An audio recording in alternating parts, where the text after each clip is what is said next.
They can hear us. Perfect. Hey everyone, hope you guys are all doing well. My name is D'Angelo Murillo, and welcome to my channel. Tonight we're gonna have play a session of Homies Helping Homies, which is a D&D series that I do every single month, where I gather together some amazing creatives, and I go ahead and have them play some D&D, and all the while, you, the viewers and chatters, are able to influence a game for better or for worse, in whatever way you deem fit. That if you see desktop. If you're on desktop, you can scroll down to see the options for Homies Helping Homies in the tip menu. In this, you can change their accents. You can make the game harder, easier. You could heal them and do whatever else you'd sort of like, so long as it's on the tip menu. So you'll definitely want to like check that out. And right now, before we go any further, what we're going to do is we're going to go ahead and honor our cast by having them introduce themselves. Now, if you've viewed my channel before, you know exactly what's coming up, where on my channel, when I have people as guests, they are obligated to, you know, preach themselves with their full chest, and you really give themselves that praise. If they come with their full chest and is like are proud about who they are, then they'll get an advantage on whatever role they want during the night. Oh man. One role, yeah. But if they're like, ooh, I don't matter or do anything, then it's a disadvantage of my choice to one role of theirs to this night. So we're gonna go ahead and start off with Shry. Tell us about how amazing you Oh, are. hi, I'm Shry205. I will be playing as Nide, and I am a streamer, sometimes a cosplayer, and I play a lot of World of Warcraft, and that's basically it. My guild just got Jailer last night, Jailer Mythic, so that was exciting. And I stream our Mythic raids, and I try to stream cosplay work when I'm not procrastinating. That's what I do. Amazing. And then perfect. And then going over to Rob from Bites and Brews, aka Almost Horror, aka Debating Buddy. aka several other things. Yes, I am a content creator slash variety streamer that can't ever decide what the hell he wants to do with his life and free time. Most of the time, I can be found doing many things with Tony over there. Currently, we're venturing into TikTok and seeing how that goes. It's going well. Uh, It's going very well. it's going. I've learned there's people that on the internet that are much more opinionated than I've ever been in my entire life. Um, and I will be playing one half of the couple, not romantic couple, just like brotherly couple, Tony. Unless you Tony. pay for it, chat. Um, uh, no, maybe depends on how much is paid, I guess. Well, there's a price for everything. Has a price. I'm gonna be the lovely, honest one that never does anything wrong. Perfect, perfect. And then going over to his partner in crime, or I was gonna say Lore, Tony. Hello, hello. Yes, me and Robert have done a lot in our content creation days, YouTube, podcasts, now this whole TikTok venture. So yeah, we like to tell stories. I've been an advocate of storytelling for pretty much my whole life. I've been a big fan of both that and this, which we won't talk about because it's Twitch and we don't want to get banned.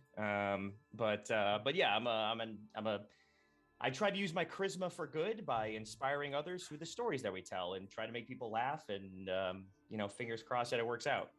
And if not, I'll just do more of this. Perfect. And then going over last but not least, Chesh Miles. Hello, yes. I am Chesh Miles. I am a cosplayer, an artist, and a big Coheed and Cambria nerd. That's now in my in my descriptors. That is one of my big reputations now. I mainly do TikTok nowadays. I'm occasionally on the Instagram, which I know is, I think, being linked in the chat. But check me out on TikTok. That's where I do pretty much everything.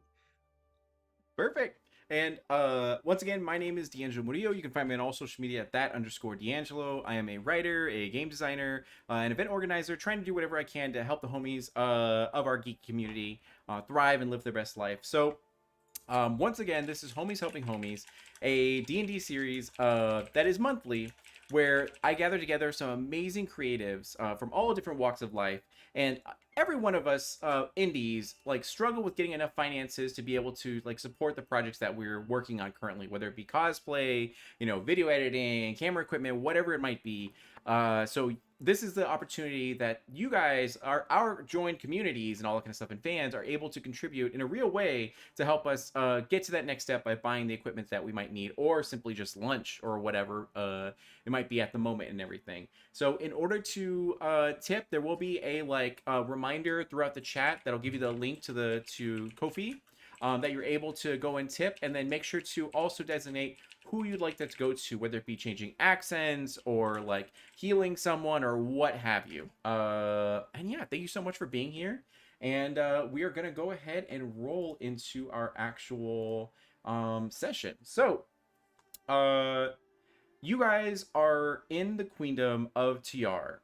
And it is a very like thriving queendom. It's known across the land for being like up and coming and all that kind of stuff. Your adventures. Oh, that's right. Yeah, one of you guys need to name the group. We're gonna give that over to Chesh. So go ahead. I'll give you. No. I'll give you my spiel, and Someone then else you. pick. No. We trust you. We trust you, Yeah. Chesh. Do it. It's okay. You play a What lot of was the- Skyrim. Just like pull a name from Skyrim, and then like. The companions. There you go. That's fine. That works. So, Okay. yes. So the companions have ventured across the land, have made a name for themselves, and at this moment, you guys have arrived in Tiar as a way to, gain funds and pick up some gigs to get some money and all that. And at this current moment, there is a coronation for the new queen, Eclipse, which a lot of people are very they feel strongly about. Most of them are happy that this is happening. But there are a few that are very rowdy, this like, other sort of political faction that don't believe she's like fit to do this and all that kind of stuff. And they want this weird thing called democracy instead of a monarchy, but whatever. And so you guys have kind of like taken this gig to be able to help out and be temporary town guards just to make sure everything is like being handled properly and, nothing's too crazy. And you have like a badge or sigil to show that you're temporary sort of town guards and not like official sort of town guards or anything like that. So at this current moment, you are all standing. You're essentially like literally putting on your sigil somewhere so it can be shown to like the people. As you're the captain of the town guards kind of like goes to you and goes, "All right, guys, I want to thank you guys again for signing up for this. We really kind of need your assistance and help today. It shouldn't be that bad. Most people are just like drinking too much or being a little bit too loud, and they just need to be like, pushed off to the sort of side. So we shouldn't need anything like of the magnitude that you guys are capable of, because we heard of your great feats. Like that one time you guys, I know you guys are known for something, as she just can't figure out and quite remember what it is you're famous for. Shry, would you like to remind this captain of guard what you guys are mainly famous for? She just kind of looks at him and is like, "That time I disemboweled a guy in front of everyone." It's like, that's Is it that one? That's right. That was oof. That I still have like a lot of stories about that. A lot of town guards like have your poster in their like locker room to like slap to give them inspiration on how to handle a very bad situation. So they go, "You guys shouldn't be too bad. Just figure out like just wander around. If you see anything, go and address it. Make sure everything's fine. Shouldn't be that bad. At the end of the night, just come back and we'll have your payment ready. And thank you guys again for all of this." And yeah, so is there any questions you guys would like to have before you step away from the captain? And around you are other recruits who are also hired, as they all kind of hear this sort of spiel and everything, and they're like, "Oh my god, those are the companions! Wow." And, yeah. I don't even know that I was paying attention to that. How much are we getting paid? It will be it's pretty much like 200 gold for as a group. Yeah. Okay. You mentioned that there was drinking going on. And she's like, "Yeah, I mean, you guys can handle yourselves. If you want to drink or like do drugs or visit the brothel while you're here, go ahead, but just try your best to help out and maintain whatever you can. I'm not going to stop you from a good time." I was just gonna ask where are they selling the beverages? And they go like, "Oh, they're all sort of around." She kind of points out behind you, as you can see that there are clear like lines for the beer stands and ale stands, as they're just like flushing out this like dwarven ale to like everyone, and they're like, yeah, turkey legs are everywhere. It looks like a Ren fair essentially. Thank you. No further questions. Like, of course. And then with that, could you all take a moment to describe what you guys, like, your characters look like and all that kind of stuff? We're gonna go in opposite order. So Chesh, could you tell us what Cleo looks like? Yes, so Cleo very much has vibes of what I've got going on right now. She has ash blonde hair. These are actually ear fins. I also have flowers, but the foam in here, because she is a merfolk bard. I have her as a Triton because I guess that's the like canon race, but she's a merfolk bard. That's about it. I've got gills, or gills on the side of my face and scales all over. Perfect. And then going over to Lore. Lore has luscious blonde locks, very fit, very muscular. Definitely has like an Australian vibe, but oddly enough, an American accent. And wearing just full-on plate armor, looks fairly Nordic. The He's square Thor. jaw and all land. It's Thor. He's Thor. You're looking at Thor. It's Chris Hemsworth. Perfect. And then Thoki. Totally original name and character build here. A lot of green, a lot of gold, a lot of leather armor, long black hair. Obviously, I'm Loki. I'm gonna betray Tony at some point here. I'm just not sure when. It's fine. He's been doing this his whole life, so I'm ready for it. I'm really good at it. Perfect. And then Both in the game and out the game. and was it Ned? Nide. Nide. That's right, Nide. Yes, and she's kind of a small elf carrying an axe about as big as she is. She just kind of has the worst case of RBF like ever. Just everybody who walks by is like, is she mad at me? But no, that's just how she looks. Perfect. And you guys are game wise, you guys are level 7, so you are like far above the average commoner in terms of strength, knowledge, experience, all that sort of stuff. You probably have tremendous amounts of PTSD from all the things you've seen and experienced, but you deal with it in your own ways, sort of thing. So you begin sort of your journey as you walk through these very crowded streets. People are, just exploding with confetti and having poppers that explode with confetti. It would be a totally different adventure if those people were literally exploding into confetti. But as you guys are walking around, you see them getting, a little bit rowdy. They're all cheering. There's some some pretty medium banter as people are just kind of like, some people are wrestling and creating pits and all that stuff and just kind of fighting, but it quickly gets broken up by different little town guards as they come and spread it up. But everything mostly seems okay.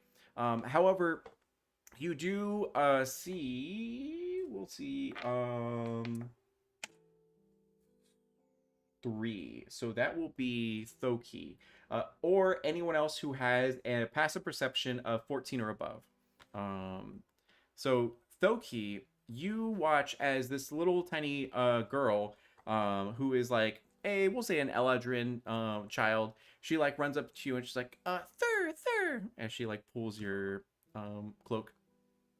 It might take a little bit to get my attention, but eventually I'll just kind of silently look at her. Yes.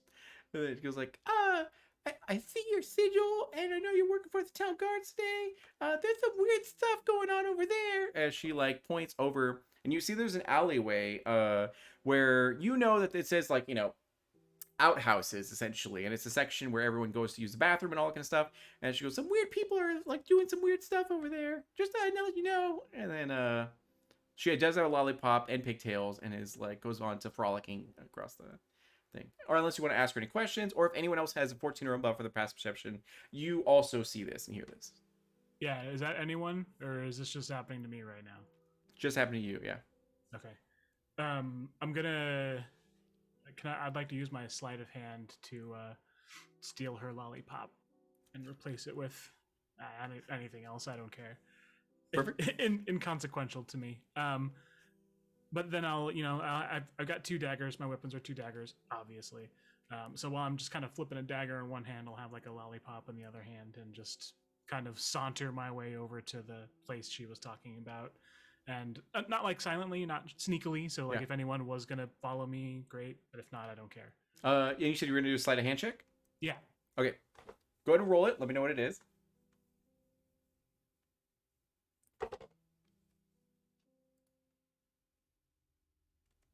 A 15. 15? Okay, perfect. It was enough. So as she goes to turn and be like, I don't know where my parents are, as she like turns away, and then you're able to like slip the lollipop out of her hand, and you may replace it with whatever you deem necessary. Around you is a very sharp dagger. Oh yeah, there's- as long as it's not mine, I'll do that. Okay, perfect. So you see some other like sort of like sellsword just kind of drinking and like partying, and then he turns his back to you just enough so you can slip out that dagger and then give it to the kid. As she goes and she licks the blade, not the sharpened side, but the flat thank side. God. And she's like, ew. And she kind of looks to it and be like, wow. As she just goes and frolics with this knife into the crowd. So what would you like? have a knife? Yeah, No. exactly, yeah. And then yes, and you said that you want to go to the area that she had kind of indicated. Yeah. Okay, perfect. Do you alert anyone, or are you just simply walking forward? I mean, if anyone's alerted by like a general sigh that's probably happening from me a lot, then great. Perfect. You guys are kind of used to seeing one another and all because you're the companions. You have each other's backs, ride or die, unless you find a better gig. And then you do end up eventually noticing the absence of your companion. I do need to make one caveat because because me and him have been, even before we joined the companions, me and Thoki have been brothers for a long time. So I immediately know when he disappears, because that usually means trouble. So I just want to know that before I follow, I'm going to try to track where Thoki went, but before I follow, I'm going to finish my transaction because I was actively buying a beer while he was interacting with the little girl. Yeah, you do find that you get the extra L or XL size like mug of ale, 2XL, and they fill it to the brim essentially with all the ale. And you look back and you don't see Thoki there. You see the other companions kind of like tapping their foot, waiting for you and all that kind of stuff, but not Thoki. Oh God, where did he go? At that point, I would start looking around, and would it be obvious where he went? Go ahead and make a perception check. Again, I'm not trying to be stealthy. I'm inherently stealthy, but I'm not trying to be. Unless you have I would say a 14 or above for perception. Yeah. I do not. Clicked the thing. It is slowly rolling. And if it takes too long, I can also have Okay, you it was an 11. 11? Okay. With an 11, you kind of look around and you do end up spotting your companion, the top of his head, essentially. Are you also the size of Loki? Or what is your height? Yeah. I looked up Tom Hiddleston's exact measurements, so I'm 6'2". Yeah. And whatever. So the you hell stand he above the weighs. crowd. Okay. And then sure enough, Even though I'm kind of short, what are you? Or what's your height? like 5'4". 5'4"? Okay. I would say so. The crowd parts Okay. just slightly enough Okay. to the point where you can see his back of his head. So I'll start following him. Not a word to anyone else. I just see him and start going. Perfect. You do watch as he turns a corner to the outhouses. And we're going to say for ease, Cleo, you were standing right next to Knight. Yes. Yeah, perfect. So I too have already acquired alcohol, and I didn't move. Cleo does not move, even watching as everyone starts to wander off. Once everyone turns the corner, and then she's like, all right, and so she starts following. Perfect. And then sure enough, you do see two of your three companions like moving towards a certain area, Lore. Would you two like to follow? Oh yeah. As soon as because again, I assume that we've been hanging out with each other enough to where I know everyone's like mannerisms. So I assume that I know her as the quiet one. So if I don't get a response from her and I just see her like take off, I'll follow. Perfect. So you guys have all kind of gathered. Thoki, you're the one that sees this first. As you turn the corner, and you do see about four what appear to be like ruffians and all kind of stuff that are kind of hassling some people who are like doing the pee dance essentially. And they're like, come on, I gotta really like use these outhouses. And they're like, you gotta pay the tax, in order to go poop. You gotta like pay the toll. And they're like, this isn't fair. These are open like common use. And then they're just like, nope, you just gotta give us money. They're like, haven't you heard of the Iron Pandas? And they're like, yeah, as they do a Ginyu Force pose and all that kind of stuff. And sure enough, yeah. All right. DM question. I picked up Prestidigitation as cantrip and also Disguise Self and a lot of other Loki-esque things. To make, I assume that like the even though I'm charismatic statistically, Lore is probably one of the leaders or faces of the group. If I'm going to disguise myself as him, would you prefer Disguise Self mechanically or something in RP as Prestidigitation? Unit Prestidigitation, that's fine. Yeah. Okay. Yeah, no mechanics involved. I'm just disguising myself as Lore, and just telling them, I have asked, and just like drawing attention and doing like a superhero pose. Okay. I'm doing gonna my most gimmicky impression of Lore. And you guys all did a great job with your intro, so you all have one advantage roll of your choice for the evening and all that kind of stuff. So, go ahead and roll an intimidation or persuasion roll with advantage. Performance? Performance as well, if you'd like to. Yeah. With advantage? Yep. A crit, technically a 30.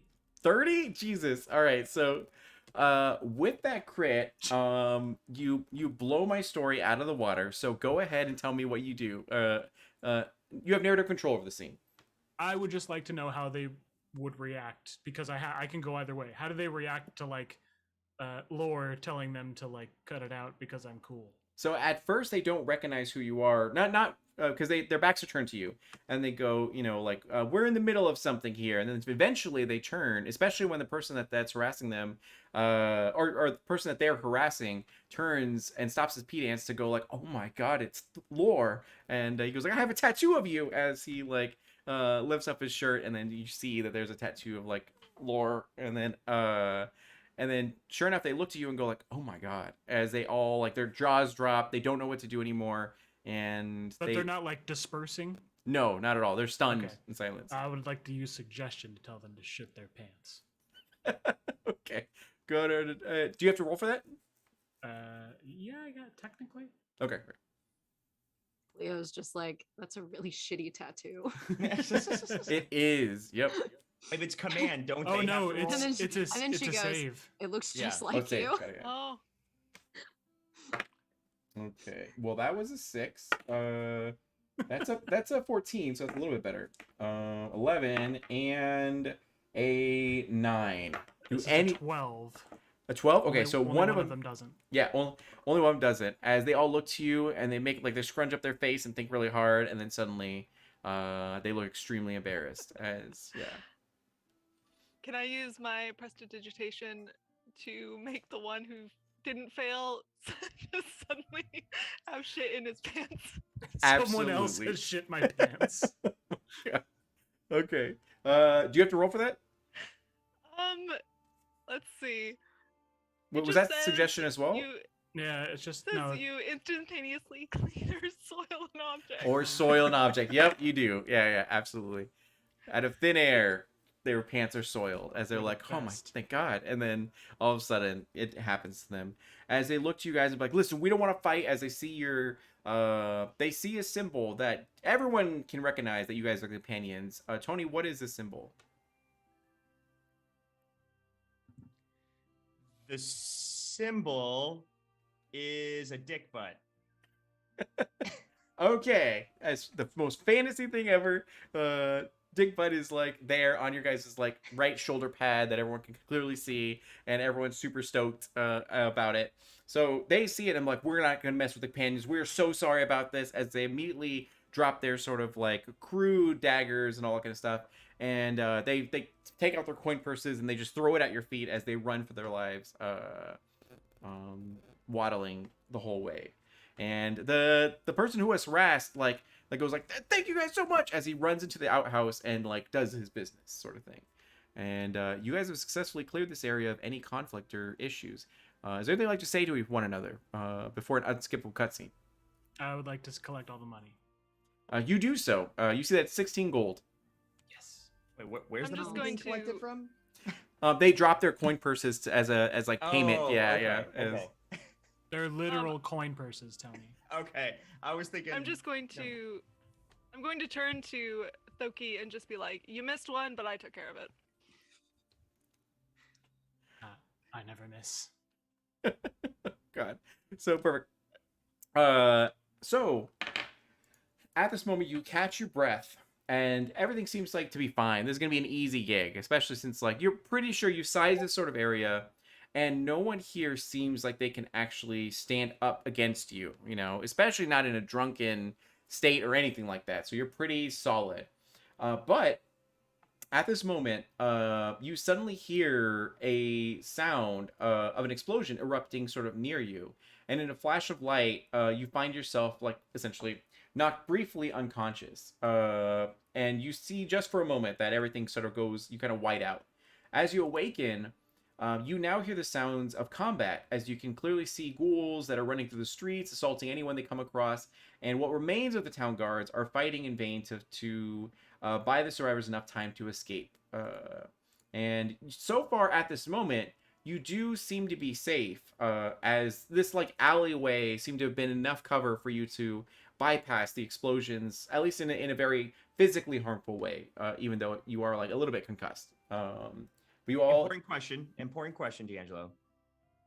Did the blast make me spill any of my drink?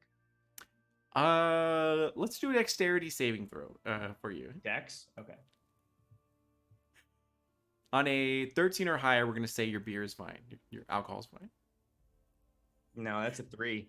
Okay, perfect. So, as you got concussed, you were like about to drink this like golden liquid, and sure enough, it just splashes all over your face, in your beard, and like yeah.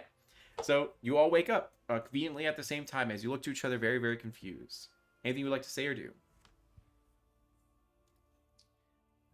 Someone's just about gonna to say, die. I didn't even drink. What happened? That was not the spins. I know what the spins feel like, and that was not the spins. Whatever it was, it made me spill both of my drinks. I need blood, and I need blood now. I can go with that. I think we have Um, bigger things to worry about, and that's saying something. Can we roll?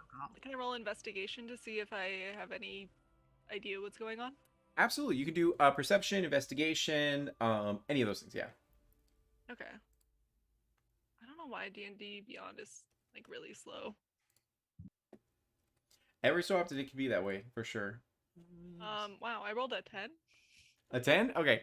You look over and you definitely see undead, and that's enough for you to be like, oh, there's some necromancy here or something like that.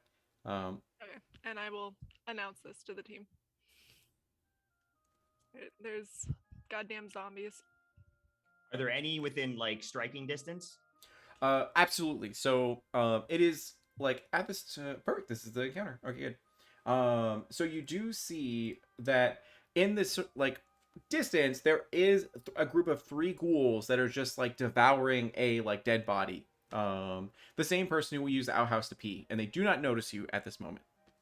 Yeah, so immediately as soon as I see them, I take both the empty mugs now that I have in my hand because they spilled, throw them on the ground, grab a hammer and a shield, and just charge screaming at the group of the 3 ghouls.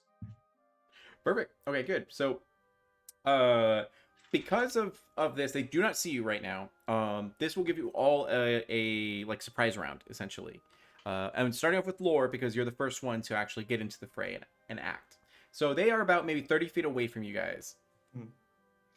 Should we roll initiative at this point, or? No, not right now, because it's just a surprise round. So we'll have you guys all take a turn in doing your activities, and then we'll do initiative. Okay, got it. Yeah, so the first thing that I'm going to do is I'm going to do radiant consumption.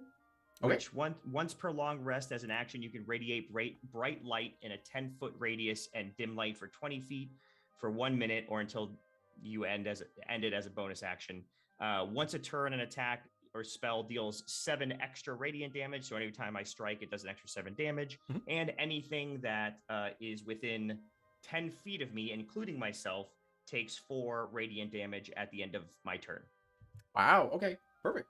Yeah, so what you see is the hammer comes out, the shield comes out, he runs, jumps into the air, gets just like a glowing light around him, and just kind of hammers right into the first ghoul that's in front of him. So I'm going to do my first attack with my Warhammer.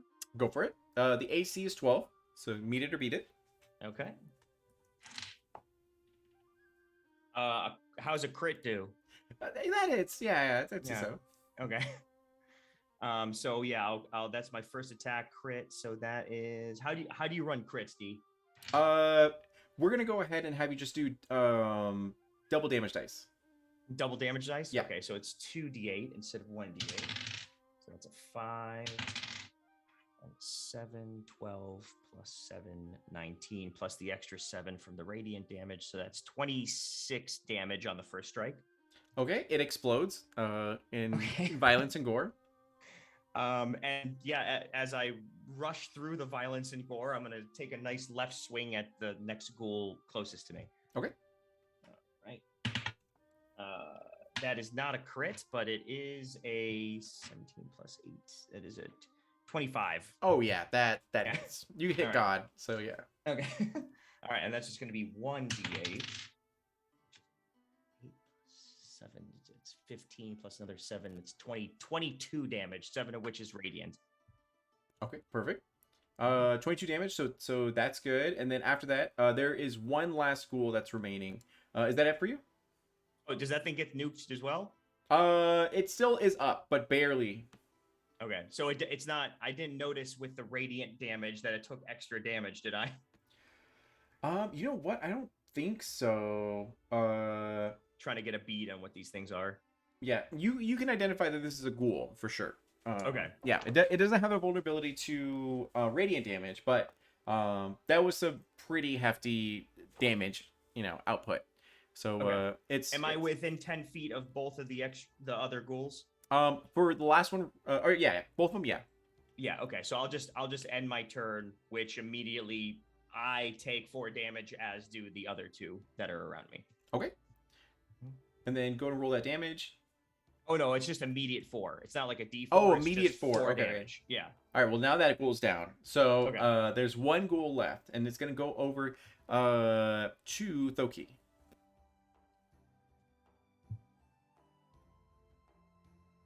That's you, Rob.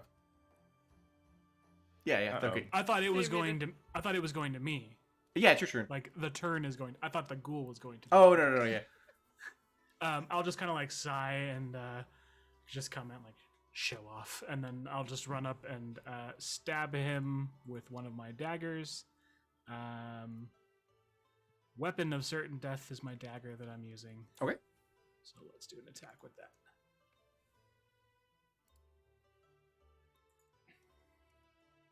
$19 hit. Oh yeah, absolutely. I don't even need to run this encounter now. You guys are just gonna screw it. 5 damage. 5 damage. Okay, perfect. Is he still up? Yes. I will swing with my other dagger for 22, which hits like a mother, Yes. and another 5 damage. Still up. Aw, Looking pretty weak though. And then after that, it's going to Knight. As my bonus action, I'd like to disengage and get out of melee range. Perfect. Yeah, it's a good idea. You meld into the shadows. of Yeah, the bushes. specifically away from lore also. Perfect. And then Knight. Okay. Going to be visibly upset that the fight's already almost over. As I'm trying to figure out what the hell my Hemocraft die is. I can't remember what that is. But anyway, I'm going to pull out my axe and then do my Crimson Rite on it. So I will take. Let's see. Are you a blood hunter or? Oh, that's cool. Okay, cool.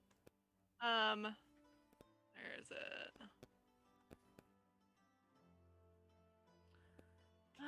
I take 1d6 of damage, and then this lasts while I am holding it. Let's see. And then I'm just gonna swing at it. Okay. Just gonna walk up and attack. Oh my god. Okay, so I only took 1 damage. And then trying to roll my attack. I'm gonna go grab my dice. Yeah, that's fine. Yeah. D&D Beyond is like, Lagging. Yeah. does it usually do this? No, it doesn't usually do this. There are dev days where I see it 18, right? Yes. So, does that hit? Absolutely, yeah. Okay. So we'll do a swing. And then do an extra 1d6 of damage if it's still alive. So 6 damage. 6 damage? It is still alive, but barely. Yeah. Okay, then let me roll my 1d6 extra radiant damage. But we determined radiant damage isn't doing anything exciting. No, yeah. Okay. Fortunately, because that's like my whole bag. My weapon does also inflict necrotic. So 2 extra damage. 2 extra damage? Okay. It's still barely alive. Oh my God. Alive, quote unquote. Okay. And I get 2 attacks per action, so could I just swing again? If you want to, yeah. Yeah, you Alright, get extra fuck attack it. for sure. Keep on swinging. Just axe like as big as she is. All right. 15 hit. Yep. Okay.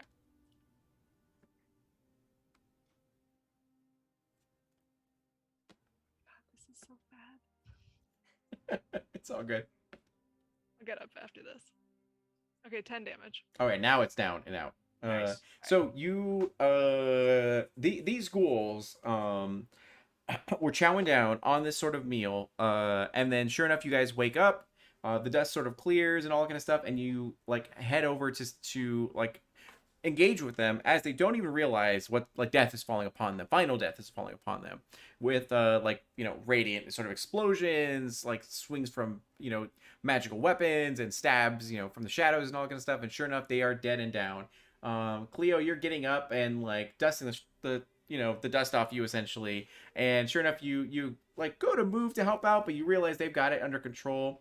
So like casually you look around, and sure enough, through this sort of like rubble that was caused by the destruction of the explosion and everything, you do see the captain of the guard fighting for her life against various ghouls and all that kind of stuff. She's still alive, but wounded.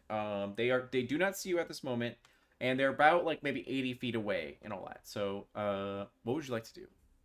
80 feet away. That's far. So I've got a 30-foot walking speed, so I can get closer. Mhm.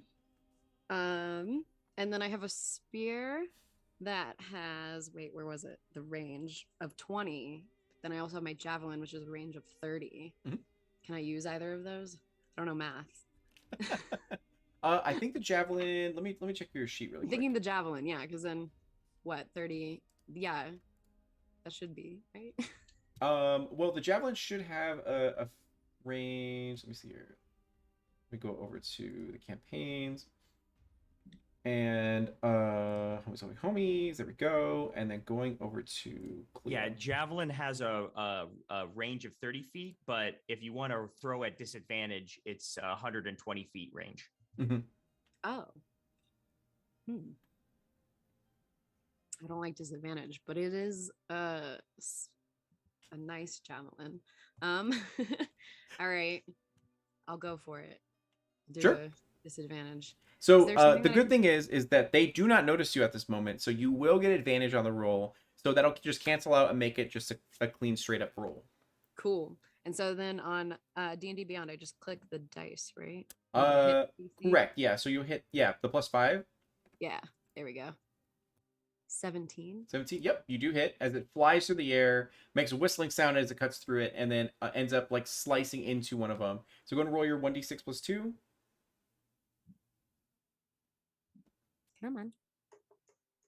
Oh, I only got a 1. Oh, well, it's 3. 3. Okay. Perfect. So it takes 3 damage, which is enough to kill one of them because it already was wounded by the captain. And the captain looks over to see you there, like in like your throwing sort of pose, and you see hope blooms in sort of her eyes and her pupils and everything as she continues to try to defend herself.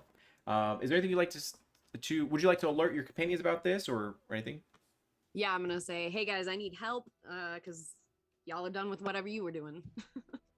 And sure enough, you kind of give a quick gaze around, and through the same giant hole in this, which was what once a like, oh, I was gonna say an orphanage. That's kind of cruel. A bakery. You do see. Not the bread. Not the the bread. bread. Don't tell me it was a noble bakery. But yep, no, there you go. And you do see the captain of the guard fighting for her life, essentially. And in the distance, there are people that are being chased by ghouls, town guards that are like dying to ghouls, and all that sort of stuff.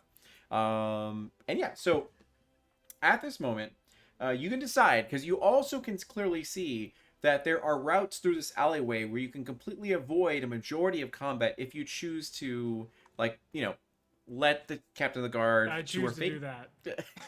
You're like, peace, and then you just like head over. So, or you can assist the captain town guard, and who might have valuable information about what happened and all sorts of stuff. So, up to you. We made eye contact and she smiled at me, so I kind of want to stay and help. I'm a melee idiot, so I'm just gonna walk towards the nearest thing I can hit. Perfect. And I'm an alcoholic, and they made me spill my beer, so they're all gonna die now. That Your makes power sense. mode. So I guess question then: are the two paths like vastly different? Like if I went the quiet non-combat way, is there like a clear like it's gonna come back around, or is it just like gone? Essentially gone. I mean, it will lead you to the same area eventually, but Be behind them then. okay, yeah. It was like cleaning off your blade on like the commoner's pants or Yeah, something. yeah, dead peasants. So at this moment now I will have you guys roll initiative. So go to roll and let me know what you guys get. Okay. So My handsome assistant grabbed my dice for me. So perfect. I got a 12. 12. Okay, that is 5. 12. 5. There we go. 11. Cleo with 15, and then 11. Got it. Okay, and those are different. Okay, yeah, perfect. So starting off, it's going to be Ghoul C. So this ghoul, which you can see there's a name tag that says Charlie on it, turns over to you guys and rushes over, just gallops on all fours. Once was a human, it seems like, but now has been just like twisted and malformed through necromancy. As it rushes over, we're going to go ahead and say to Cleo as it goes 16 to AC. Muted, yeah. Yep, it hits. Okay. It will then do 6 points of damage as it goes to like bite you, essentially.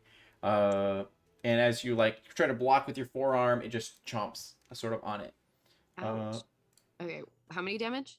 It'll be 6, I believe. 6. Okay. Yeah, 6. And then after that, it is your turn. All right. So I'm gonna use my spear this time since I'm a little closer, and it does a little more damage, I believe. So I'm just gonna aim for the heart. Let me Okay. roll. Maybe. Come on. Ooh, 15. Does hit. Perfect. Go and roll damage. All right. So I've got. Oh, is that a throwing damage versus a striking damage? Is that what I'm seeing? It depends. So if you're holding it with one hand, it'll be the lesser. If you're holding with two hands, that's probably the D8, I think it is. Okay, yeah, because she does it 2 hands. So yeah. Okay. All right, let's do it. 7 damage. Perfect. You stab and thrust, and it pierces this body, the same one that bit you sort of in the arm. And then anything else for you? No, I'm gonna wait. I'm gonna hold on to my spell.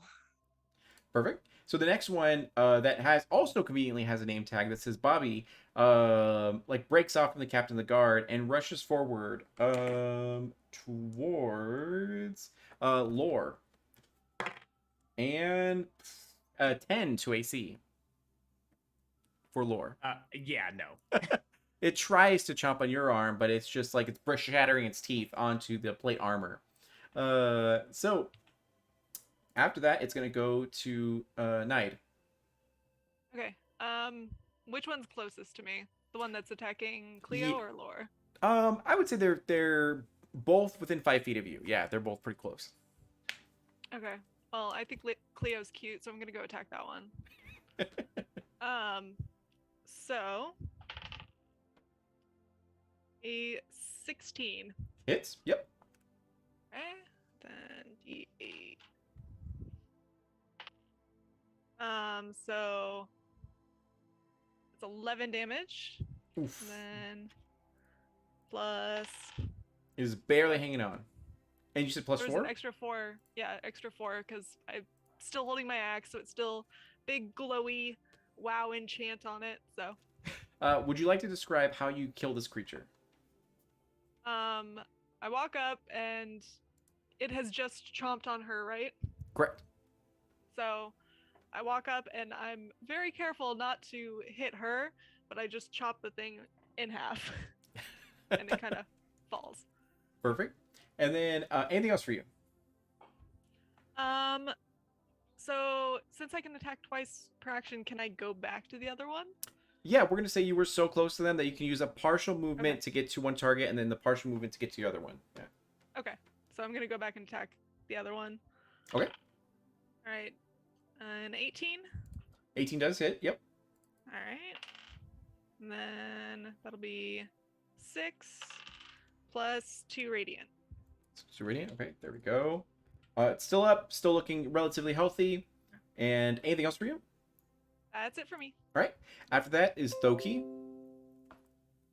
There are 2 targets, one of which is wounded. That's in front of Lore with shattered teeth, and then the other one is still on the captain of the guard, about like 30 feet away from you guys. All right, I'm gonna position myself between the 2 enemies. Okay. So opposite Lore still. Always kind of positioning myself opposite of him. Yeah. And I'll take a stab at the injured one Okay. for an 18, which I assume will hit. Yes, absolutely. It's 4 damage, and it also can't regain HP. Not that it probably would have until next turn. Okay. Still alive? Yes. Yep. I'm just gonna kind of glance over at the one on the guard, the captain of the guard, and just like, I go back and stab the one that's closer again. For a 10. Oh, unless 10 does it's- not hit. Well, could I argue that it's flanked? Yes. Yeah. Go to roll with advantage. A 25. That'll hit for sure. And because I rolled with advantage, we'll do sneak attack. Sure. Go for it. 13 on top of the. Would you like to Uh, describe how you murder this creature? Yeah, so the dominant one, I guess he's left-handed. I don't know if that's accurate or not, but I feel like I'm gonna stab with my left hand first, into the chest, or maybe I kind of missed some vital organs, and then the other dagger is just gonna cut across the throat, and probably cover Lore in a lot of like dead ghoul blood. You're like, oh no, as you just like stab and his juggler's just Sorry, like brother. perfect. And then anything else for you? No. This ghoul over by the captain of the guards will continue to fight the captain, rolling a natural 1, so we're just gonna move on. Lore, it is now your turn. Being doused in ghoul blood, Uh-huh.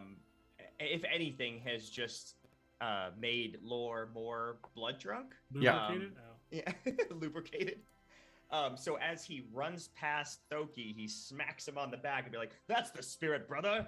And gives him a nice hefty smack on the back and runs right past him towards the final ghoul who's in combat with the captain of the guard. And as he's doing so, he starts spinning his hammer, and then just jumps up and delivers a smack right into I assume, the back of the head of the ghoul, or at least that's where he's aiming. Perfect. Also So- flanked with Captain of the Guard. Correct. Yeah. So we're gonna go. I mean, that hits. It's a. Hold on, let me pull up my. As long as it's better than 12. I mean, it's a 16 plus whatever, and then since it's advantage, I might as well try to hit a crit. Sure. No, we're gonna stick with the first one. So, so yeah, that's gonna be a hit with the Warhammer, which is gonna be 1d8.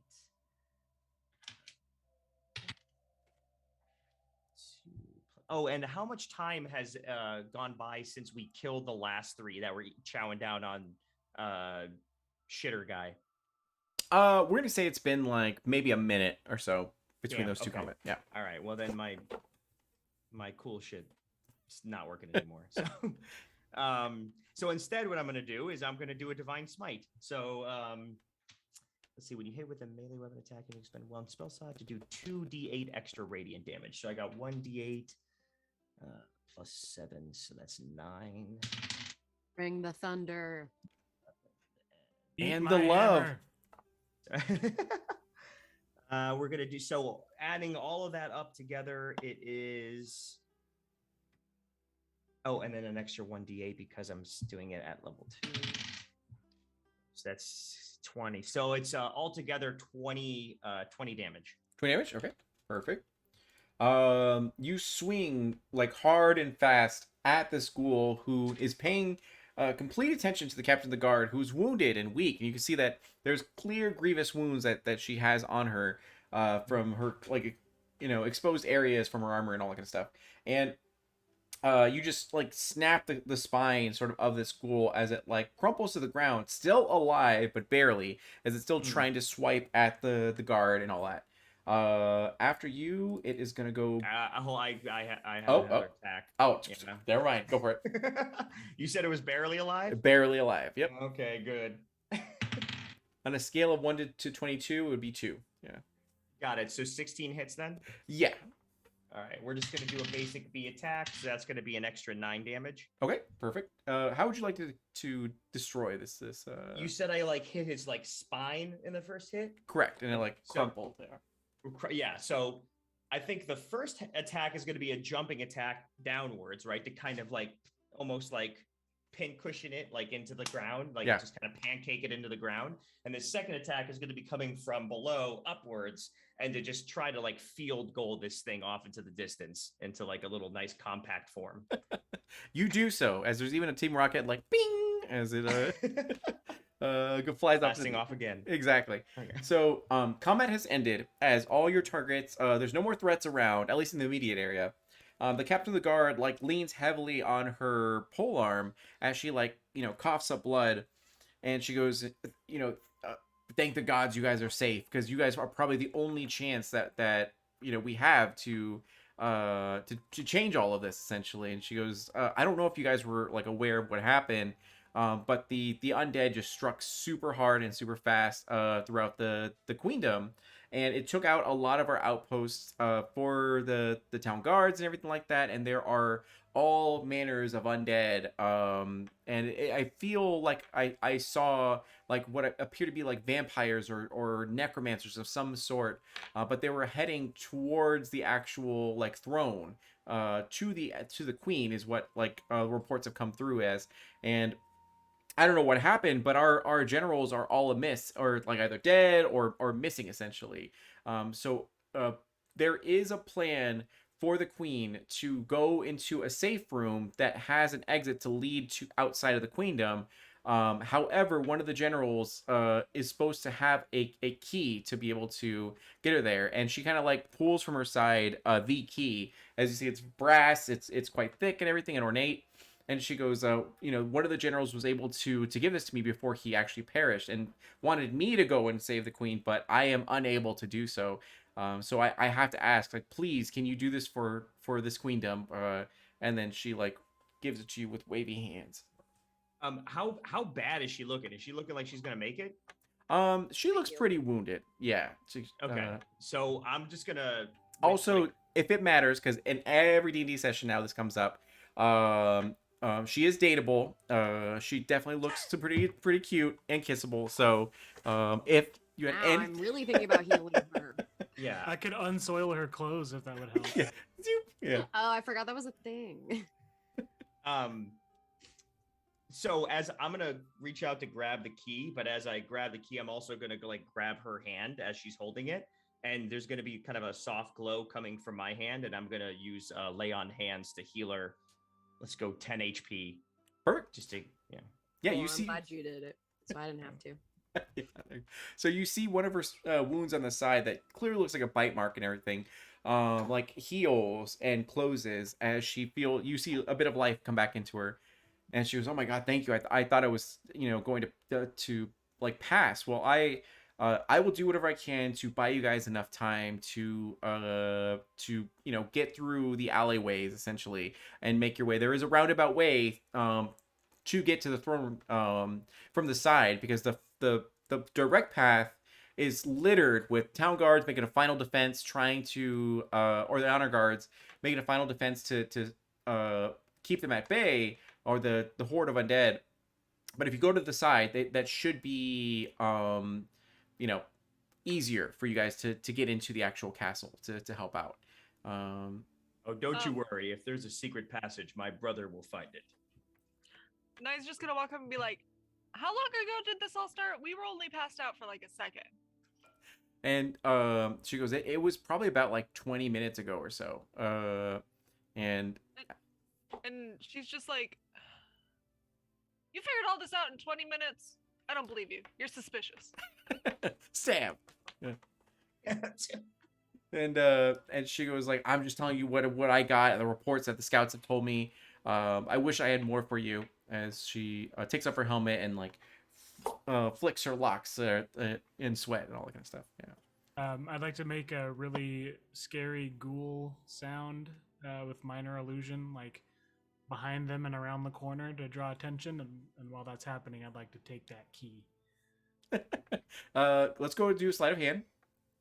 Is this so since I have the key in my possession, is he going against my Perception. Yeah. perception? Okay. Oh, God damn it. It has to be perception. I mean, it's not great. Listen, my perception isn't great either, though. Ugh. This lollipop is. It's Yeah. pretty great. It's one of those rainbow ones. Yeah. My perception is an 8. I rolled a 14. You do succeed as Damn it. Lore is like breathing with his mouth open and then staring at the captain of the guard, flicking her hair and all that kind of stuff, and trying to feel like you Actually, we're in a flick off right now because like she's As you flicking her hair also- and I'm yeah. flicking my hair, and I feel like we're both trying to be like just out My glamour. Better- lollipop is ruined because of all the hair. oh god. Leo has one question. Go for it. Why wasn't the person with the key closer to the queen? I feel like this was a massive oversight, and she just needs to point that out. And Can I you just, speak to your just nod, manager? and I'm like, right? These people are either like amazingly competent to get all this information in 20 minutes, or amazingly incompetent to not have like the right people in the right places. Like, what is going on here? Like, It's how sus. incompetent? It's Having already pocketed the key, I'll just like jump on the like suspicion wagon and like hold up daggers like Like, who knows? And Lore, you now notice that you no longer have a key. And Oh, I actually noticed that. yeah, because you eventually look back and like, we'll make, I'm not gonna talk for you, but yeah, you Yeah. eventually look at your hand and see that there's no key in there. I just immediately know that Thoki has it. I was like, okay, fine. Oh, I'm done with my glamour off. Where I'm obviously prettier because I have less bite marks on me. No offense, but let's. You have the key. I know you have the key, Thoki. You go. Let's find the safest way to get to the big place. I don't even hear him talking. Perfect. So, what would you like to do with Captain of the Guard? Any other questions, or would you like to leave her be and make your way through the alleyway? And I just says, we should tie her up. I don't trust her. She's half dead. We can't just go Then around it will be tying random easy. people up just because you like to. I don't know. I don't trust her. Well, that's why we're going in that direction. Let's go. She'll Just- she'll just follow, but like keeps looking back at her, and she's just like, Water tribe. Look, Right? Yeah, look, what a try. she's harmless. She's got no volume in her locks. She's completely harmless. Let's just don't worry about it. Let's just go. Perfect. So you guys leave the captain of the guard as you see another wave of like undead like come over her, and then she's able to like try her best to defend herself. And you slip away into the alleyway, and sure enough, the sight and the sounds of the gore and sort of bloodshed begin to diminish. They're still there slightly, but it's more in the background as you have the alleyways mostly to yourselves. As you see, there are some people that tried to escape through here, but they didn't get quite far, too far, and everything. Now these alleyways twist and turn into different sort of multiple other alleyways and all that kind of stuff. You have a general knowledge that if you keep heading in this specific general direction, you will eventually reach the castle. But things are starting to get a little bit harder here, and in the distance, you can definitely hear some sounds of undead as well. So, I was just going to say, obviously we go fight the things, right? Yes. murder as you like rush over. So, in this situation, you guys are slightly lost. In order to find your way through here, you'll more than likely have to make investigation, perception, or whatever other sort of way to understand like how to head in the right direction. Yeah, and not get lost. We need to roll a perception. Correct. Or find some other solution to understand where you're going. Okay, I'm gonna roll perception. Okay. Probably didn't do much. I got a 7. 7. You recognize you're in an alleyway. You do hear the sounds of ghouls and other undead that are around, but not directly in front of you or behind you at this time. They may be in some of these other alleyways that you could turn down. Yeah. I got a nat 1 on perception. Oof. You really like this key as you keep looking at it. Yeah. It is gold and shiny. And it has a gem in it. Yeah. I do also my javelin. It is a javelin of warning, which on my person I have advantage in initiative rolls, and if you or any of your companions within 30 feet, we can't be surprised. Okay, good. It does illuminate as it seems that there are hostile creatures within this area, both physically and emotionally hostile. So I might be the emotionally hostile one. Oh, see, and I was thinking it was Thoki. He Really? might also be hostile. you're like fucking hate these people. As So you're like, investigation or perception? correct. Yep. Yep. I guess I am looking for the fight, so. I got a 1. The one I love this because you guys are all like beefy and brawny, and you're like the worst at being like. You guys are really gonna make me. I can't talk my Use- way in the right direction. All right. I'm going to use my divine sense. As an action, you can detect good and evil, and to the end of your next turn, you can sense anything affected by the Hallow spell or know the location of any celestial, fiend, or undead within 60 feet. So ultimately, I'm using my divine sense to see exactly where. Like, I know we can hear them, but I'm actually trying to sense where the beings are. So that way I can at least head in a moderately safe direction. Question: would a chaotic evil being very close to lore like be too loud or affect this in any way? Are you a celestial, fiend, or undead? Oh, I thought it was good and evil. You I'm do sorry. recognize that Thoki is an archfey in this moment. Yeah.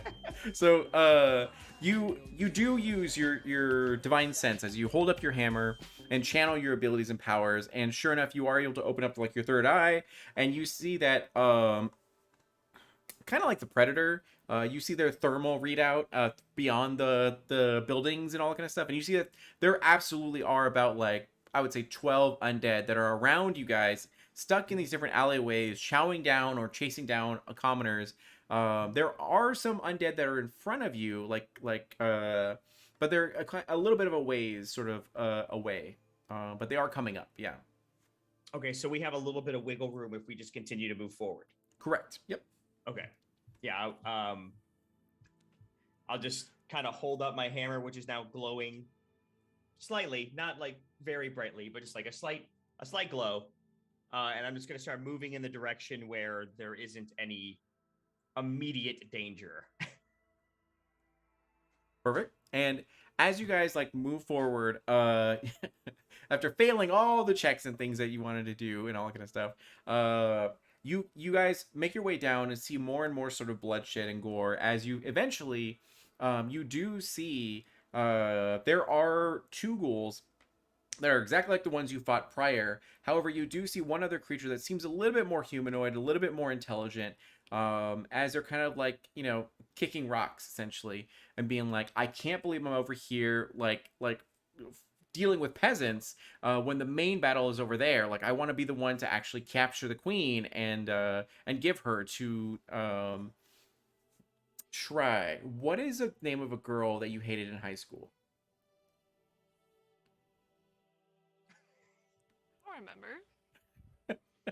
You do. I don't know about you guys, but I've never met a Sierra that had her life together, so I'm going to say Sierra. So, That works. Sir. Okay, no. We're gonna move on from that one. okay, so oh, that's right, we do. Yeah, okay. Yeah, So- that's why I'm like that. Yeah, you know. You know. Okay, so she goes like, I wish I could have delivered like the queen to Lord Sierra herself, and then she's like, is kicking rocks, like doesn't recognize you guys or know that you're around. But you do see these two ghouls and what appears to be this other humanoid creature. Definitely has pale skin. Does not look normal, but seems to have a lot more intelligence than these ghouls that are just like roaming around. Yeah. I'm And just we heard this. Correct. Yep. Okay. I'm just gonna run at it to attack. You're just like, Whatever, "Right." whatever's closer. The ghouls, the person, whatever. Oh, Is- I was is kind of need- thinking of talking to him, but Is Need behind me or in front of me? It's up to you. Knight. Well, oh, sorry, Nide, not I- Need. Sorry. It's okay. Yeah. I feel like I probably would have been behind, Mhm. but I start, after hearing this, start making my way forward. I'm just gonna immediately like shove one of my hands out like in front of her and be like, wait, whoa. Look, I get it. Trust me, I get it.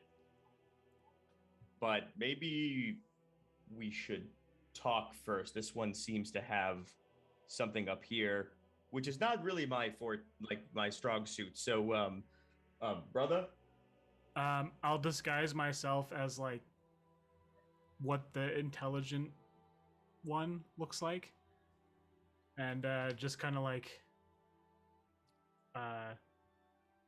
I don't know how they walk, so I'm just gonna kind of like generally zombie walk up to him and be like, you can deliver these 3. God damn it, brother. Deception Performance? or performance. Sure. Yeah. You're like, I'm an 25? actor.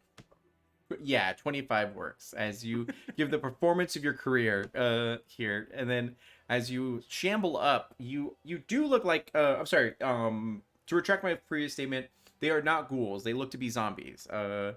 Like humanoid creatures with rotted flesh and all that kind of stuff.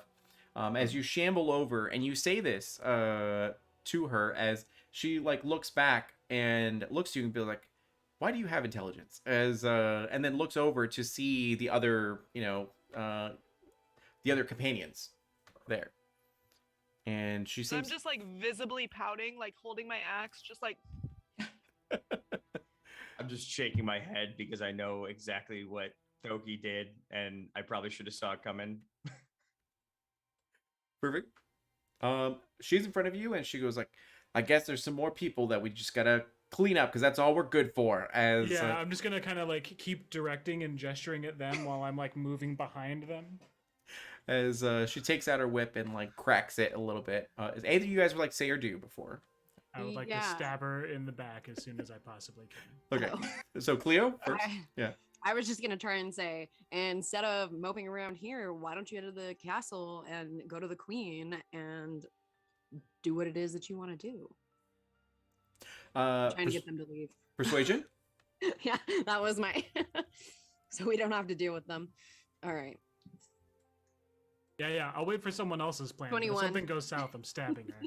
21. Okay, with a 21, 21. she cracks her whip and listens to you, and she takes a moment to her eyes dart between. You can see now that her pupils are extremely like crimson red. Can you guys all give me a nature check? Now anyone who's religious can do a nature or religion check. Yeah. Wow. I got I a got a nat, 13. Both terrible. Yep. Both terrible. nat 1. 13. I- 6. You guys are a bunch of like himbos. It's so funny. 17. 17. Okay, Oh. perfect. So the 13 and the 17, you'll recognize that this is a vampire spawn. A very newer vampire who's we'll go with Twilight rules, where they're stronger than normal, but a little bit more feral and not in control of their themselves that much, emotionally and also physically.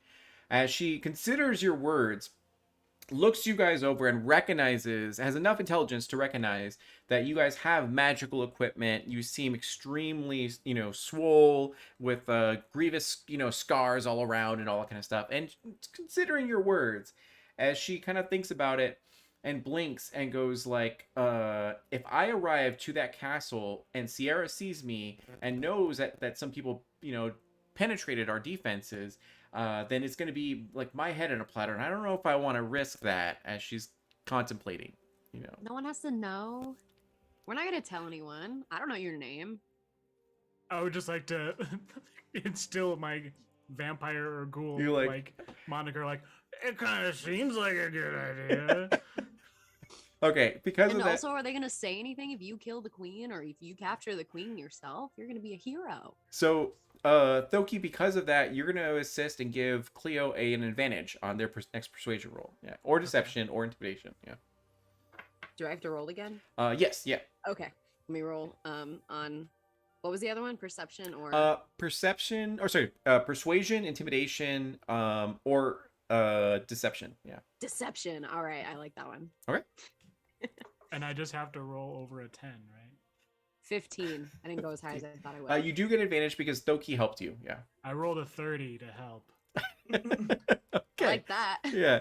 And she kind of thinks about it and kind of like sucks her teeth a little bit, where she's like,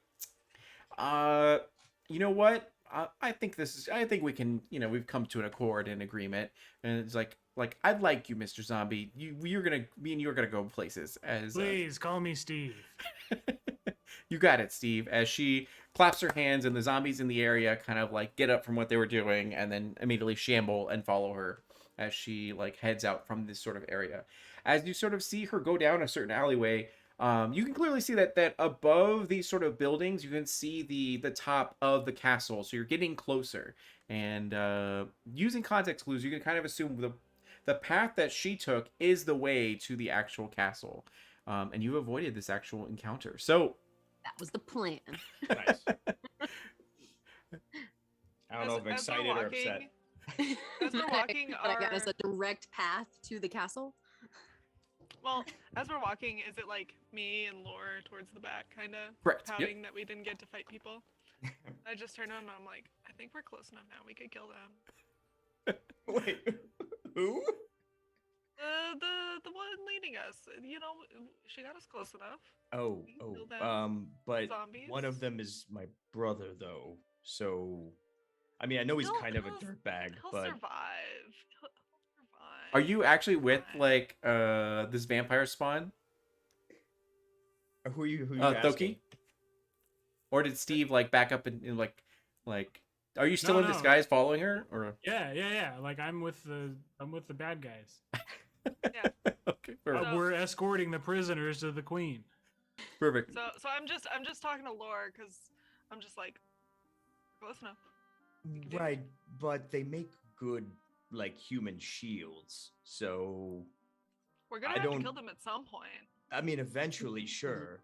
Patience. Can I hear Close this? enough now. You can hear some slight murmurs, so go ahead and do a perception check. Actually, what is your passive perception? Not good. Okay, 5? go to roll then. Yeah. I rolled a 9. A 9. You hear some murmurs and some like they're seemingly forming a plan of some sort, but it is Knight and Lore that's talking, which doesn't give you much confidence. Yeah. Can I just like I'm just gonna bark an order at him like, shut up back there. You Okay, do have maybe your own now- whip. Yeah, if you like. Maybe now we kill them. And I'm just gonna say, see, Okay, no, he's, no. he's back talking us. And No. Cleo, you can hear all this. Yeah. I'm sure my yeah, brother has Cleo's a plan. just like, really, we're gonna waste our energy on this when they're leading us to the castle. Well, Yeah. what do you think happens? The only, when we get am I the there? only one with logic, right? That's what So- Cleo was thinking. You end up land dwellers. Am I right? So Yeah, exactly, exactly. So you This guys is so fitting. you guys end up making your way. You exit this alleyway, and it opens up into this beautiful sort of robust garden around the sort of like inner castle walls and all that kind of stuff that are quite high. And you do see in the distance the main entrance of the castle is just like overwhelmed with soldiers and undead that are just clashing with each other. You can clearly see other vampire spawn and all that sort of stuff that are just in combat there. And this woman just is giving her evil monologue to Steve and being, like, this is going to be rise up the ranks, like that's better healthcare and dental and like this is going to be incredible. And Yeah, I'm Sierra's telling her this is gonna be her. This is gonna be her July, man. that's Like, right. she's I been- needed you. You are my hype man. And then she like is just all My about chop, yeah, my exactly. chop liver. And then so it is at this moment that we're gonna go ahead and take a 10-minute break. That way we can get use the restroom, get a drink, get a snack, and all that kind of stuff. Thank you so much for watching, and we'll be back very, very soon. Yeah, I got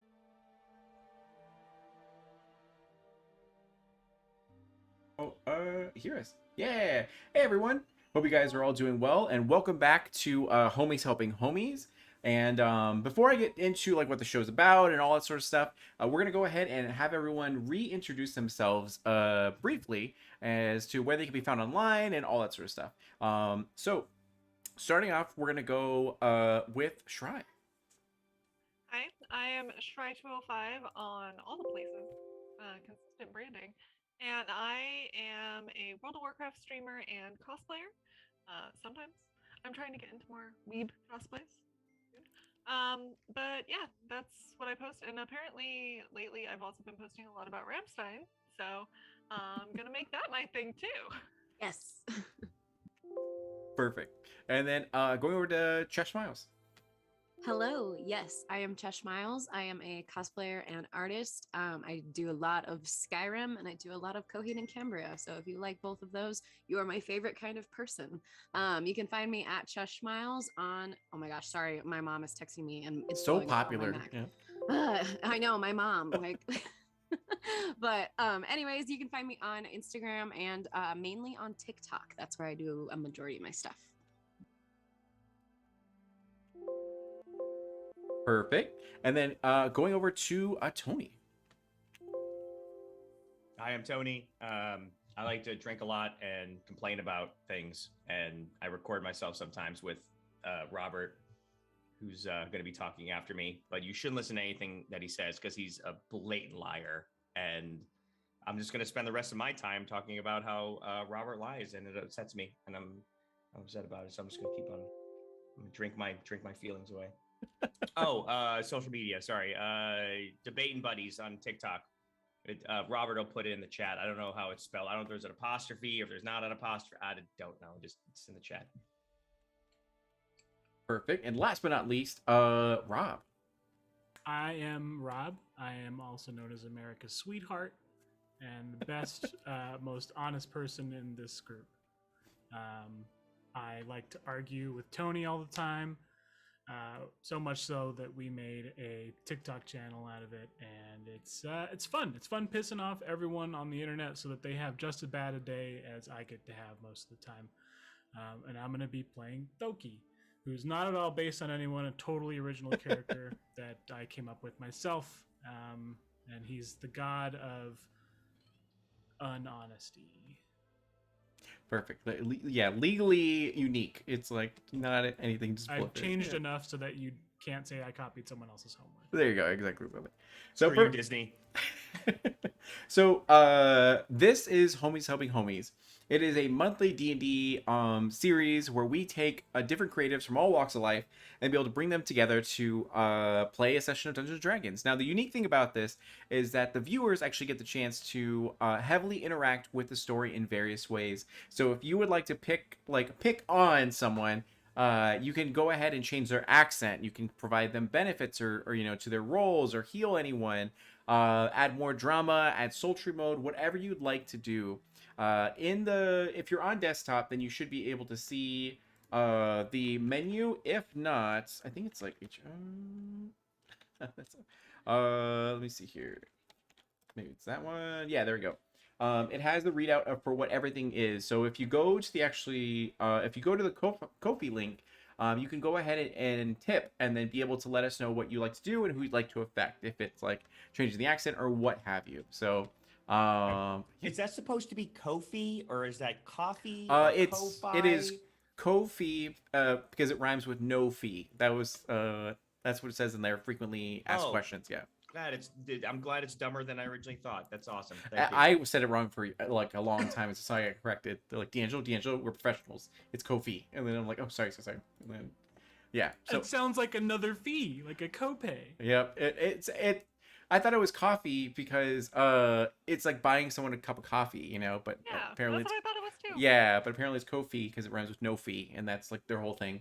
So, anyways, That's not how it's spelled. right? So we're gonna continue where we left off. So this brave adventuring group called the Companions had taken a gig that was supposed to be short and sweet, where they were just supposed to be town guards for one day, as they were making sure this coronation celebration was not interrupted by any sort of like ruffians or what have you.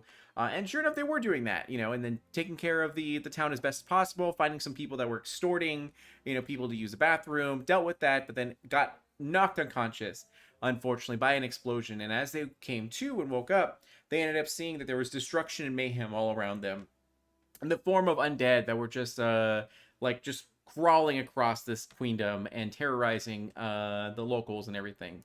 They met up with the town guard, who informed them that in these dire situations, the plan is that the generals have keys to the actual lock room, essentially the safe room, to be able to help escort them as needed. But unfortunately, that hasn't happened, and one of the generals was able to she was able to meet with one of the generals. He died. It gave her the key, but she got overwhelmed and almost died. And she ended up giving the keys to the Companions because they are far more superior than a lot of the other town guards here, and then probably one of the only shots of actually saving the queen. If things have really gone horrible, where even the generals and their armies are not able to quell this attack and everything. So they took the key and went off into the alleyway to be able to go and figure out how to help out. As they went through the actual alleyway, they ended up not being able to find any sort of helpful map or ways to guide themselves through this alleyway, but sure enough, they were able to find a vampire spawn along with some zombies. Let me see here really quick. Okay, cool.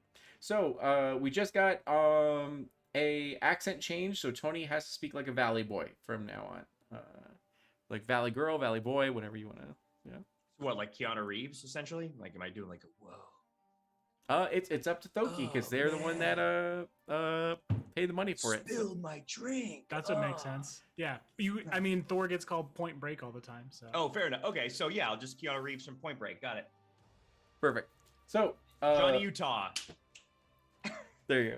So you ended up actually finding a vampire spawn who was upset that she was unable to please her vampire lord Sierra from actually being able to be in the main fray, and had to be out here guarding this side route through the alleyway and all that kind of stuff. You guys were able to convince her to just join the main fray and have you guys as prisoners and go over to deliver you guys as a prize and all that kind of stuff.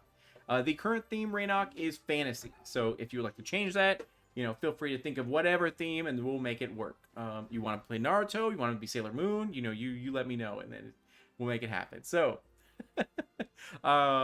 with that, Thoki is currently disguised as a shambling zombie. Like Steve hyping up this vampire spawn as she's like, getting like she's manifesting her ultimate like vision of the future and all that kind of stuff. We talked about her vision board. You're welcome, lady. Exactly, guys. And she's like, oh, what was your name? Yeah. Thank you. As she like looks back. So at this moment, you're in the right position now, as you can clearly see that there is the castle wall. That is about maybe like I would say maybe 12 feet high or so. But it is like this seems scalable to a certain extent.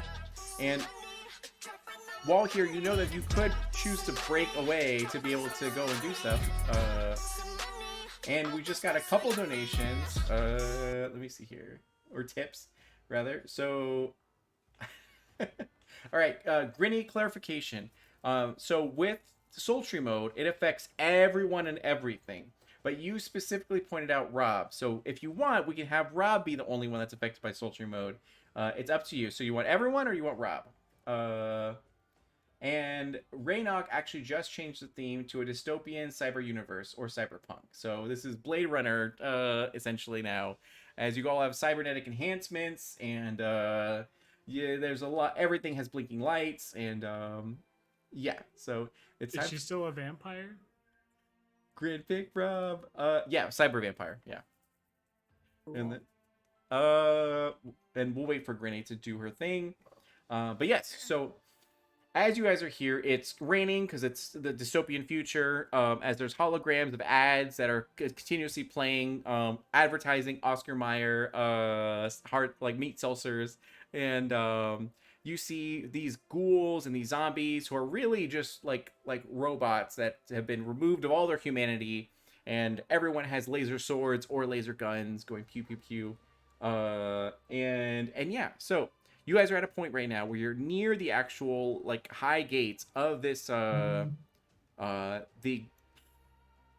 still say queen, I guess. The queen's castle essentially. So you can choose to deviate and like hop the fence and get out of here, or you can choose to handle this in whatever way you deem fit. But she's currently guiding you to the main bulk of the conflict where like hundreds of guards face off against thousands of undead. I don't like our odds here. That's what I was saying. We should have killed this pack earlier. Well, no, I mean, they got us this far. We can just leave. Shut up back there, you sexy bastards. We can leave him behind, too. We don't need him. Shouldn't he's he right, be though, I romancing am. the... Yeah, you'd think. I don't know. Okay, so um, where are we going? We got the fence. We can hop the fence. Can't I use my laser sword to cut, or laser axe to cut through? If you'd like to, that would be an athletics check to try to like break through the wall. Yeah. Okay, I'm just gonna go for it because I haven't hit anything with my axe in a while and I've been holding it, so I'm just gonna go for the wall. Yeah, go for it. Athletics? Okay. Yes, you do all still have your advantage, so if you'd like to activate it, you absolutely can. What do I get with a 15? With a 15, you strike hard at the wall, and it causes a dent / a crack where you can see the other side. There's no one manning the walls at this moment, as they've all been summoned to the main conflict at the front. And conveniently, it was at the same time a major explosion by the front gate, so no one's the wiser to. I thought there was an NPC named Major Explosion, and I was gonna be really happy. Major. Yeah, honestly, there is a vampire who's like, just walking through. Yeah. Okay, if nobody protests, I'm gonna hit it again. Hit it again. Go for it. Lore is just gonna see you put like a crack in the wall and be like, whoa, and then run up behind you, and as you attack it again, he's gonna give you a little extra. Perfect. Okay. So, With this laser hammer? The fuck? I don't know. Like, correct. what's a It has dystopian hammer? it has wire, and your hammer has artificial intelligence, as it's like, good Okay. morning, Lore. So Yes. that's advantage. Yeah. Yes. I call It my actually laser hammer speaks to meow me. meow. Yeah. Oh, man. All right. That's a 16. 16. With the 16, you're able to succeed in this as the wall shatters and the gate breaks, and you guys all see a very like large hole that you all can go through at this moment. At this time, the vampire spawn that you're with, the android vampire spawn that is walking beside you, is like, wait a second, like, did I hear something? Like, as she's kind of like stopping to like look around and all that. Nah, it's probably fine. I'll go check it out. You just keep going on ahead. You don't want to be late. You got to thank Steve. By the way, you're my new life coach, so we're gonna go great places together. Don't take too All long. right. Put something on my calendar. We'll do lunch or maybe more. Sure enough, you look over. She's like, "Oh my god!" As she's like, "Yes," and sure enough, on your arm that is conveniently also a like data pad, you see that there is a new calendar invite from, yeah, Rebecca, the what- vampire android vampire spawn. And Thank you. and sure I thought enough, her name was Donna. was it Donna? Donna? Sorry. Did you already name her? Thought it was Donna. It could be Donna, yeah. And then so Donna heads over and to the main conflict, like, come on, boys, as like the androids shamble over to like go and assist the main conflict. Doki, is it safe to assume you rejoin your companions? Yeah. Your sexy companions? As, Yes. Okay, perfect. Oh boy, welcome back. Is he Oh, still in good. disguise? It's just like finger guns. It's like the Is he zombie still... guy. I'm Steve. Just in case, we don't know. I'm just like visibly repulsed. Just- Yeah, do you have to look like that? No, but it's sterile and I like the taste. And I just like do weird zombie sauntering the whole time I walk. Yeah, finger laser guns. Pew! And sure enough, you see that there's neon lights of being like castle that are like on this building. On the side of this building, you can see that there is a very lush garden. The only vegetation that's in this entire like queendom is reserved for this actual like the royals, and you see that there are very large windows, glass pane that are there that are shifting through sort of like different images and all that stuff that are there that you know are breakable. Some of them could actually be open, as some of them you do see have like their actual own window door or seal things. And yeah, so how would you like to approach the situation? Is one already open? Perception check. Okay. I didn't get that. Oh, Could sorry, you try- Siri. Roll a 6. With the 6, you see them and they're breakable, so you know you could get in easily. Yeah. Okay. So I'm gonna just swing. That's the theme You're of like, the day. "Ah, I know, it's so I- funny. No thoughts. Hit something. When I was writing this, I was like, this is gonna be so good. They have like 3 entrances to the castle, and then you're just like crash. It's like 4 entrances to You're the like, castle. Just All right. Minecraft our way to the castle. exactly, yeah. All right. Another athletics. Correct. Unless anyone else would like to do anything. Yeah.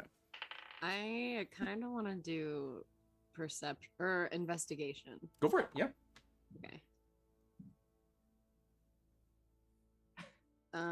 13. 13. With the 13, you do see that there is an actual window that's down a ways that is cracked open slightly. You also observe that there are various figures like castle staff that are running for their lives, and there's other vampire spawns that are in the castle currently like searching around for things. And you feel like there was a glimpse of what appears to be the queen, as you saw in various posters and all that kind of stuff, the new queen. That was near the window that's cracked open down by the side. You also see like needs giant muscles like swelling with strength as she summons to smack the window, but she hasn't smacked it yet. If you would like to intervene. No. As she's doing that, I'm winding up my swing, like ready to go. I'm gonna let her smash and see if it distracts maybe and takes some of the horde away from the queen, maybe. Sure. So you allow it to And happen. it is 22. Oh yeah, 20. You take the window as well as the window like seal and like some of the wall as it just shatters and collapses, and and all of you, but mainly Cleo, can definitely see that the vampire spawns and ghouls and zombies that were on their way over, the android cyborgs and all that kind of stuff, stopped immediately and be like, what was that? As they turn and then begin to like march over to the side of sound. Yeah. Okay, Cleo's now is gonna do a little like quick nut. Who's closest to me? Whoever's closest to me, she's gonna like do a quick. We'll say And then Thoki and take Lore. off. Yeah. Yeah, and then she's gonna take off towards the queen, towards the open window. Perfect. I'm gonna wait for Lore to get a head start, and then I'm gonna chase after them like I'm a bad guy chasing after them. Perfect. All right. Just to clarify the situation that we're in right now, we have an open window that Down the ways a that little bit. Yep. that just got smashed open. No, there was an open window down the ways, but the one in front of you is closed, and that's shattered. Yeah. Oh, it's shattered. Yep. Okay. The other one's about 40 feet away. Yeah. Okay. And the ghoul army or whatever, cyborg, android, Mm-hmm. vampire, digital cyberpunk vampires. Yep. Are they were close to the window that's open, but now they're coming down to the shattered Correct. window because Mhm. they heard. Okay. And Cleo just gave me a nice like nudge in the side. Yep. So you're all aware that like Cleo's directing you guys to down the line. Okay. Yeah. So yeah, Laura's gonna stare at. He's getting hit in the ribs a couple of times. He's gonna stare at Cleo as she runs away. He's gonna stare at the horde coming in. He's gonna stare at the open window. He's gonna stare at the shattered glass window. A couple seconds go by. Oh. Should have rolled for damage when I nudged you. And then he's just gonna grab Thoki as the Steve and just lift him up and just start running behind Nide as she's going to Cleo as she's going to the open window. And then over his shoulders, he'd be like, Nide, this way. And she's just gonna look around and be like, "It's a perfectly good entrance here," and begrudgingly follow. I'm just gonna call out to the other bad guys and go, "Father, help!" as he pulls me away. They're like, what was that sound? As they all begin to like march, and it's enough. Go ahead and make. We're gonna say a stealth roll to see if you're able to. Now there's the sound of the crashing wind and rain and all that kind of stuff as it's acid rain. Is it purple rain? It is purple rain. Yep. Wait, who needs Also to roll? neon. Do I need to roll? Yeah, we'll say all of you guys make a deception check to just not get noticed or by a stealth. You said stealth, right? stealth. Yeah. Yeah. got I would like to. 4. No. Ooh. A dirty 20. They're 20. Does Okay. everyone else still have their advantage from the intro? Because I'm going to use mine Yes. right now. Do it. It's significantly better. Not great. 11. Do I amplify or hinder him in any way if he's carrying me? Disadvantage to lore. Yeah. Oh God. All right. That was so that was better. So still 11. Okay, perfect. So you guys, that pizza looks so good. So you guys end up making your way over to the open window. As right when you go there, Cleo, you can see that there is a staff like person that's there that's trying to like close it and get spooked by when she sees you, and she knows that you're not a cyborg vampire or whatever. So she like allows you guys to open, and she sees your insignia on the shoulder pad, and she's like, "Oh my god, that's like you guys are the companions. Like." I have your poster on my wall. Just for the folks at home, it is a dick butt insignia on our shoulders. Yes. And Oh, so is that me, I guess? yeah, you're the one interacting with this like maid. Yeah. Okay, so is there anyone else? Is it just the maid and the queen? You do look back, and you can see that there's like probably 6 other servants that are huddled together trying to keep quiet, and among them, in like tattered sort of robes, you can clearly see is the queen that's there. They're trying to like downplay her appearance, but she's still in her Okay. regalia. Yeah. And then there's no soldiers or anything like that. No, not at all. So now that the maid is no longer spooked by me, I'm going to ask, what's the quickest and best way to get to the safe room? And she goes like, the safe room? I don't know what that is. As you Oh. say, you speak loud enough to be able to, that everyone can hear. And the Oh queen, wait, can I say it quiet? if you want to, yeah, go ahead and do Yeah. Okay. Yeah. I just deception, want to talk self, to the whatever. one maid that's like right in front of me. Yeah. Okay. What do you want me to do? Let's do deception. Yeah. Deception. I Okay. guess, yeah. Okay. I like that. Oh yeah. Oh no. Okay. 12. 12 works. As you say it in like a harsh sort of whisper, the sound of the cracking thunder and the wind and the rain is enough to, deafen everyone else. And and sure enough, she hears and she goes like, I don't know about a safe room. Is there a safe room? As she like, you see hope bloom into her like eyes and all that kind of stuff. And Well, is she like maybe like the handmaiden? Like, is she like the queen's main squeeze? it seems like she has better regalia than a normal servant would have, especially the ones in the back. Okay. Yeah. Shit, I don't know where we're gonna go, but I want to take her and I want to take the queen. Okay. I don't know if there's anything. And you see this room, it seems to be like a pantry that has a lot of it's fairly large, and there is a door leading to the main sort of castle that's currently being like held down by one of the servants.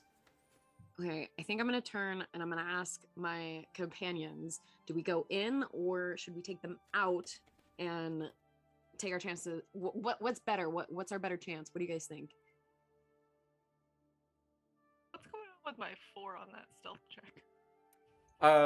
You guys made some like clanking. You made a very loud grunt of frustration from like maybe Thoki, as well as them not going with the beautiful entrance you just made and all that kind of stuff. And sure enough, you see the ghouls and the vampire spawn investigating that area and scanning for people. And it seems like they're inevitably going to find you specifically, but they haven't at this moment. But they are going to in the next few moments, unless you find yourself cover. Okay, and I'm making my way towards where everyone else. Correct. We're gonna say that you're the last in the lineup, so you're in the back. Yeah. I would Okay. like to be disengaged, please. Do you give consent to drop Thoki, or do you want to hold on with an iron grip? Yeah, no, that's fine because I'm gonna actually let him go, and I'm gonna put both hands on my hammer, and I'm gonna use divine sense again to try to get a nice. I'm gonna use a UAV Yeah. to see where all the enemies are. Sure. In the meantime, I think we should get inside the building. I can wall up the window if that is something. I have a spell. I'm gonna stand like away from you guys to buffer as Steve still. And do you guys enter the window into the building, or do you stay and stand outside of it? Yeah, now seeing all the people, all of the other cyborgs coming at us, yeah, Cleo's gonna get in the building. Yeah, for sure. Is Per- everyone else? I'm Well, gonna. Then. I'll like saunter outside and pretend like I just checked this area for the guards. Deception? Performance. Sure. Yeah. 26. 26 works. What do you do when they look over to you and be like, oh my god, you are the one they call Steve. We've heard all about you on the feed. There's just a couple of humans in there. I already ate them. I'll just like walk the opposite direction of them. to, Guess I like, don't get need a them- wall. I was gonna keep build a going. wall. You see one of the vampire spawns like leak a bit of oil and be like, beautiful work. You should expect a promotion soon. As you're like, come on, let us continue our search. As they all return back to the normal area. And sure enough, you are in this pantry. As the windows close, the sound of the rain and the wind begin to fall, in volume. And the queen immediately gets up and goes like I've heard of you. You guys are the companions. Thank you so much for being here. Like, you come at literally our like darkest hour. And she goes, I need your help because they're starting to break into the actual castle, but they have not yet. And at this moment, Lore, you activated your divine sense, correct? Yes. Okay, so you're there with your cyber hammer, asking the machine gods essentially for insight as all of the drones and sort of the building begin to illuminate, and you can see through them briefly. And sure enough, you do witness that there are various like droids, cyborgs, all that sort of stuff that have lived far beyond their normal means and are melded with flesh and everything, but one of which stands above the rest as this woman or feminine figure stands about like 10 feet tall in a very intimidating pose. As you see that it's definitely like at one point a humanoid sort of flesh, and then it just gives way to technology, but a very like destruction focused technology. Like, and you hear them talking, being and you see the various other sort of generals that it seems like for this vampire lord, that go, we haven't yet found the queen, or but we will, like, my vampire lord, I swear to you, Sierra. And she goes like, this isn't good enough. We were already supposed to find her and back out like hours ago. I want you to, or like 10 minutes within this assault, essentially. You need to find her immediately. Like, otherwise I will have all of your heads, energy cores. And yeah. And she goes, keep your search, going, and then only report to me once you found something of significance. And you see them all like, of course, my queen. And they all, or lord, and then they immediately disperse deeper into the castle. And that's what you see the machine gods tell you as you resort back to yourself. So in this vision that I've had, yeah, was I able to, like, essentially within at least close proximity, was I able to tell if there was any specific direction that there wasn't a lot of these like cyborg vampires? Yeah, absolutely. So you can see that that was about 120 feet away towards the entrance, and you guys are in the back end of the castle. So in this sort of area, it's very light and sparse, with servants as well as like enemies. As the queen, is starting to hear, but that like, I have a safe room that if we can just get there, then we can all be safe at least for a little bit. But like, there is a way to get out of this place, but I don't have the means to do so. But at least you can buy us a little bit of time to make our final prayers, and all that kind of stuff. As she seems very downtrodden and hopeless. Steve. Steve. Oh yeah, me. Show her the thing. But the thing? Not that. Show her the thing. So show her the key. The key. This. Yeah, I got it. I got it right here. I'll just I'll like cancel, and turn back into my normal self with the key. And then so Dom just tipped for an accent change for Wednesday Addams, apathetic, and that goes to Chesh.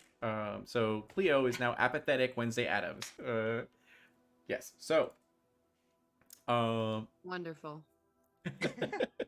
Perfect. All right. So did you guys like show the key essentially, or the data card to? Yeah, I flipped the data card around and caught it and like showed it. Perfect. Presented it. And the queen in all of her neon glory like finally looks hopeful, and tells you this is it. Like, if we can get over there, then we can make it to the safe room and get out of here. Like, let's try our best to all gather, and please, can you protect us to get us to this safe room where So while she's taking the card from me, I assume? She lets you have it because it's very important, and you guys can clearly defend yourselves and them, and begs of you to escort them to the safe room. She can show you where it is. Yeah. I'll put it back in my cyber vest pocket, and I'm just gonna put cyber before normal nouns, and I'll use disguise self. That's my only first level spell. I'm burning all my spell slots on disguise self. To disguise myself as her. Okay, perfect. You are Queen Amidalaing it, so it's good. Yeah. You are the Natalie Portman to her Keira Knightley. Oh no, you're the Keira Knightley to her Natalie Portman. Yeah, there you go. Yeah. So you now have Neon Glory as it looks great, and it is so far in the future that this dress has pockets. So nice. Yeah. How many? It's an upgrade from before. It's like cargo shorts of or cargo pants of a dress, so it's like Sweet. 8 pockets. Yeah. Awesome. And then perfect. So with that, one of the servants cracks open the door slightly, or sorry, it Star Treks like as you kind of like look through and there's no one there. Like, I think it's clear if you guys want to go. As they ask if you'd like to proceed. It's just gonna say, it's clear. Like, I want it to not be clear. I need to hit something.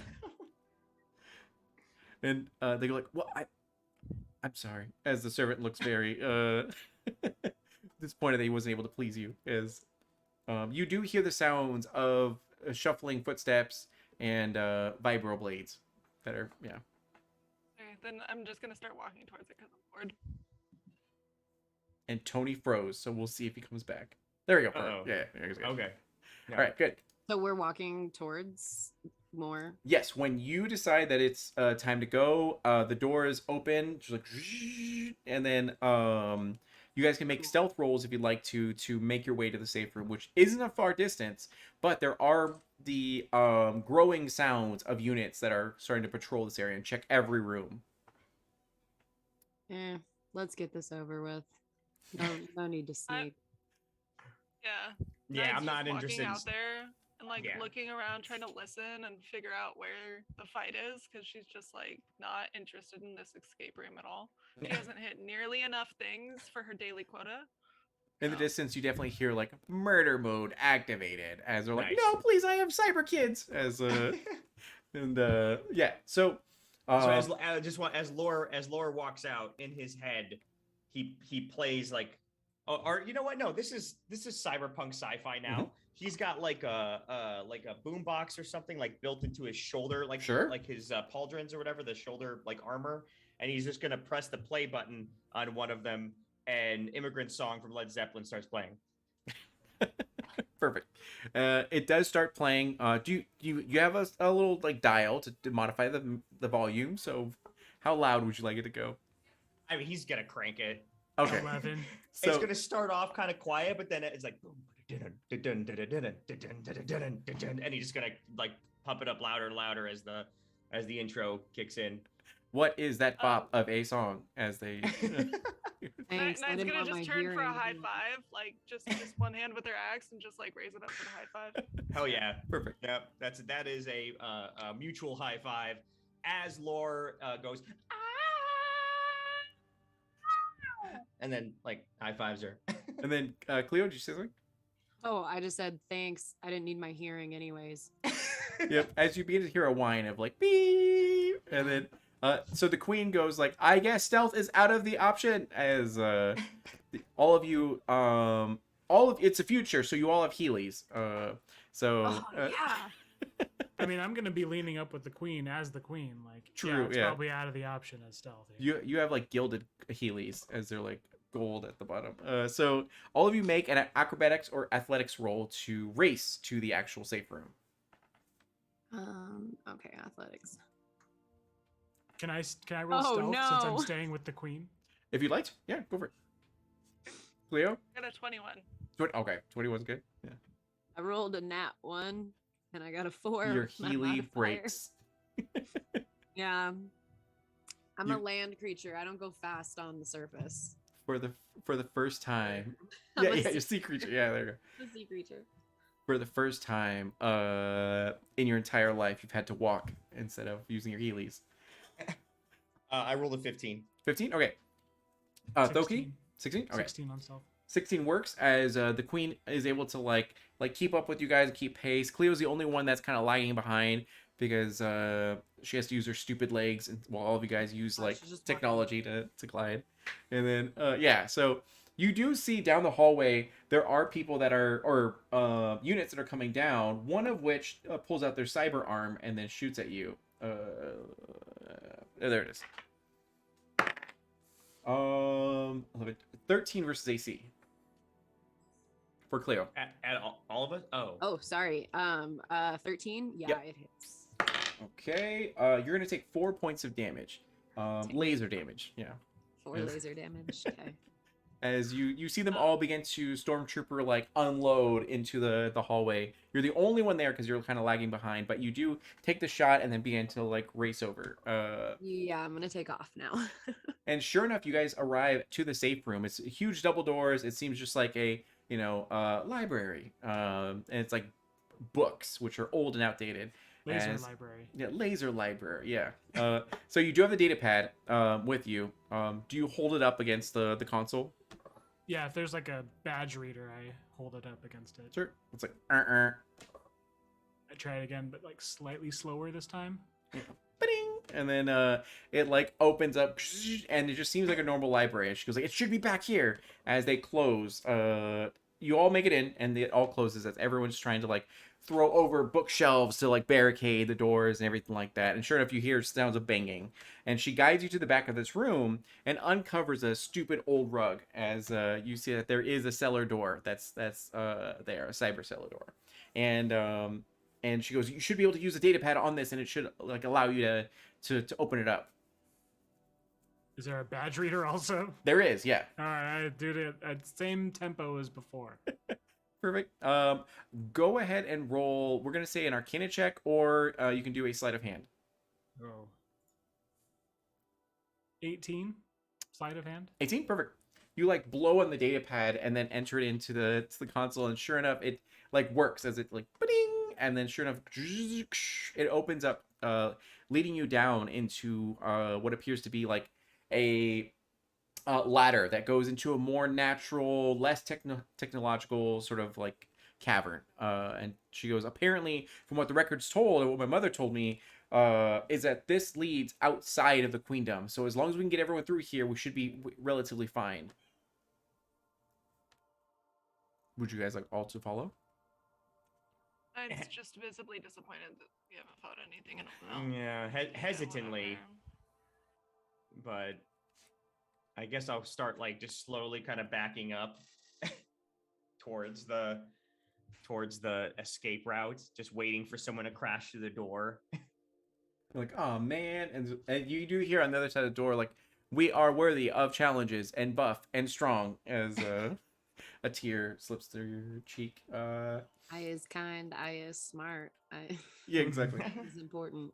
And then after that, you guys end up all heading through. Let me see here. Do I have this one created? I don't think I have this one created, but that's okay. So you guys end up all descending down this ladder into complete darkness. Do any of you have dark vision, or would one of you like to light a torch? All right, one? I have something for this. My Oh, sorry. axe is still glowing. Okay. I Dark have And vision. it some emits. of dark vision. Good. Yeah, my axe emits I'm bright cool. light for 20 feet. Yes, As and long, I as would. long as I'm still holding it. I would say so. also like to cast light on my hammer. Okay. Which it will allow the same thing: 20-foot radius, bright light, 20-foot radius, and dim light for an additional 20 feet. The Perfect. light can be colored as you like. We're still in like cyberpunk, like Correct. So it's like okay. So let's pulsating, do a just like yeah, purple, pink, pulsating. Yeah, perfect. we'll do like yeah. And then okay, so just to clarify, the only one in your party who has dark vision is Cleo, or does anyone else? Okay, Anthoki. Yeah. I And- think I might. Hang on. And if you need Check. to I'm an elf. check, Radiant it powers and your light. yeah, it should be in your features and traits, and then you should be able to see like dark vision somewhere in there. Or actually, Yeah, on your main I- page to the left, yeah, dark vision 60 feet. Yeah. I Cool. have dark vision.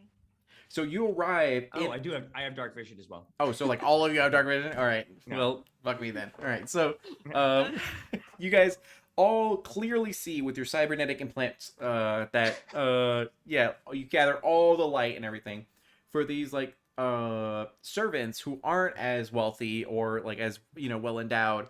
They like wince and they can't quite gather as much light, but thankfully you have like laser axes and like all that kind of stuff that is able to illuminate the area.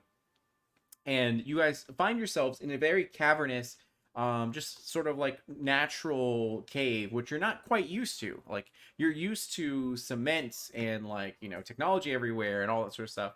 And as you get through here, you hear the sounds of like water that's trickling down, and like it gets all like super quiet as opposed to the chaos of what you were in the castle. And she goes, "We just have to travel down this route, and apparently it'll lead us outward." As she like hikes up her dress, and she like marches over. I do Actually- the same. Actually, she'll like press a badge on her like chest, and it'll be like a floating like dress as she glides through here. Yeah. Is it still quiet though because someone's still blasting Immigrant Song at 11? Oh, So true. I'm glad that you asked that. Because at this point, I'm gonna be definitely like in the like behind everyone to make sure that everyone's in front of me escaping. Mhm. And as that's happening, I'm just gonna be like slowly backing up, trying to stay with the crew, but making sure I got everyone six. And I'm gonna be spinning the hammer again, but it has the light enchantment, so it's got that purple, green, like pink rave thing going on. And I'm just gonna slightly like turn a dial on my MP3 player or whatever that I have, and it's going to be Immigrant Song, but it's going to be a techno remix of Immigrant Song as it starts kind of shifting over to, I don't know, like almost like a dubstep Skrillex version of Immigrant Song. And I'm just going to be, and the because I'm spinning the hammer, it's going to give like a nice kind of rave vibe going on. Perfect. Thanks, I hate it. Yeah. It's Oops, I like... didn't mean to roll that. Oh, you're fine. You're My good. bad. So, can I add this to? Okay, so at this moment, you guys are traveling down this area. The queen like informs you that she doesn't really know these caverns or tunnels very well, just that one of them is going to lead to the actual exit. So you guys, as the lights, yeah, for sure, as the lights all like pulsate and everything. So, for you Nice. guys, go ahead and make investigation or like, is there navigation? I always forget. No. So there's, yeah, make an investigation, survival, whatever you feel it would help you navigate your way through these tunnels and caverns. Oh my god, all of that party, yeah. I'm thinking. Crit. You got a crit? Yeah. Perfect. And then what is anyone else or everyone My, else's s- rolls? my specialized got 11. 11? Okay, Investigation. Okay, I'm gonna do investigation. sure. 15. 15, okay, good. And then, so Nide, what, did you roll? Yeah. I crit. And what did you roll? Yeah. A 20 plus 6 Or is it investigation or survival? investigation. Investigate. Okay, perfect. So both of you are able to. So what happens with Cleo is that you have a good sense of this sort of area as you kind of like use your cybernetic implants to be able to kind of like send a bit of sound outward to these sort of different tunnels, and you realize some of our dead ends, and there's only a couple that will lead you into the straight directions. And you know that it's one of two options in front of you. However, for Night, you were able to charge your actual like locator and your actual like implants, and you activate it, and you can clearly see that there is the only one correct route that leads truly out of this area. And it's so much so like if you guys have ever played Dead Space, it's kind of like a beam of light that shoots down to the ground and shoots forward to where you guys need to go, and it bypasses all other tunnels, and you know straight where to go. So as you travel down this area, it's very, very eerily quiet. In the distance, you can sort of see, thanks to the illumination and thanks to your dark vision, that there are creatures that are within this sort of cavern, but they are too intimidated and afraid of you guys as they kind of skitter away. Yeah, but you do know that there's creatures here. And as you're walking down here, it's quiet, maybe a little bit too quiet. Here Is it though? Is it quiet, D'Angelo? Oh, you're right. Yeah. Other than the I blaring. also have my I'm you're not right. in the javelin of group, warning. and I'm just My like, javelin of warning. Yeah, that's true. Yeah, you do have your javelin of warning. Does anyone else have weapons of warning? Or is it just I Cleo? have a dress that I'm hiking up. Yeah. Sorry, I'm annoying with my. No, you're my fine. You're javelin of good. warning. So you're holding your laser javelin, and you do end up seeing that it is so. Normally it's like purple, but then it turns green whenever there's enemies like nearby. And sure enough, it is turning green as like every step you sort of take, it's turning more and more green. And yeah, so due to the circumstances, your dark vision was supposed to give you advantage, but the music now cancels out your advantage. It was supposed to give you disadvantage. Now it's a Worth it. natural roll. So if anyone would like to, you can do a perception check to gather information around the area, just to make sure that you're not threatened or anything like that. I'm just like leading the group with my little like thing, Uh-huh. and Out of just 13. kind of vibing with the music, and I'm like, I just want to hit something, so I'm not paying attention. I'm not gonna roll. Dirty 20. Dirty 20? Okay. So with a dirty 20, you're using your dark vision to kind of like gather information, and sure enough, you do see that as this tunnel, this cavern is large enough for you guys to all travel through, you hear the sounds of you never mind, you don't hear the sounds. You can see clearly zooming in where you're like enhance that like where you guys came from, the bad guys essentially are all beginning to clatter down the ladder and the stairs to try to get to you guys. But there's enough distance between you and them to the point where you're able to sort of outrun them. As you turn your attention to the road before you, you can clearly see that there is some droplets of something that's coming from the ceiling and dropping to the floor. And where it's hitting the floor, it's making like sizzling and kind of like acidic sort of in nature. But you're unsure of what this might be because you haven't been able to clearly see what is causing it. But you do see that there is something on the ceiling. All right. In a fit of panic and frustration with my brother, I'm going to turn off his shoulder pad stereo by stabbing it. Oh, come on. Oh, I'm sorry. Wait, no, hold on. I'm still Johnny Utah. Oh, come on. It was just getting to the good part. Roll with advantage, and you can use your sneak attack if you want to. So, question. Huh? Do I have to use my currently equipped daggers, or could I use a regular dagger? It's up to you. Yeah. I would like to use a regular dagger. Okay, perfect. You pull out your great value cyber dagger. Yes. I don't want to stab you with the one that stops you from regaining HP. that might like.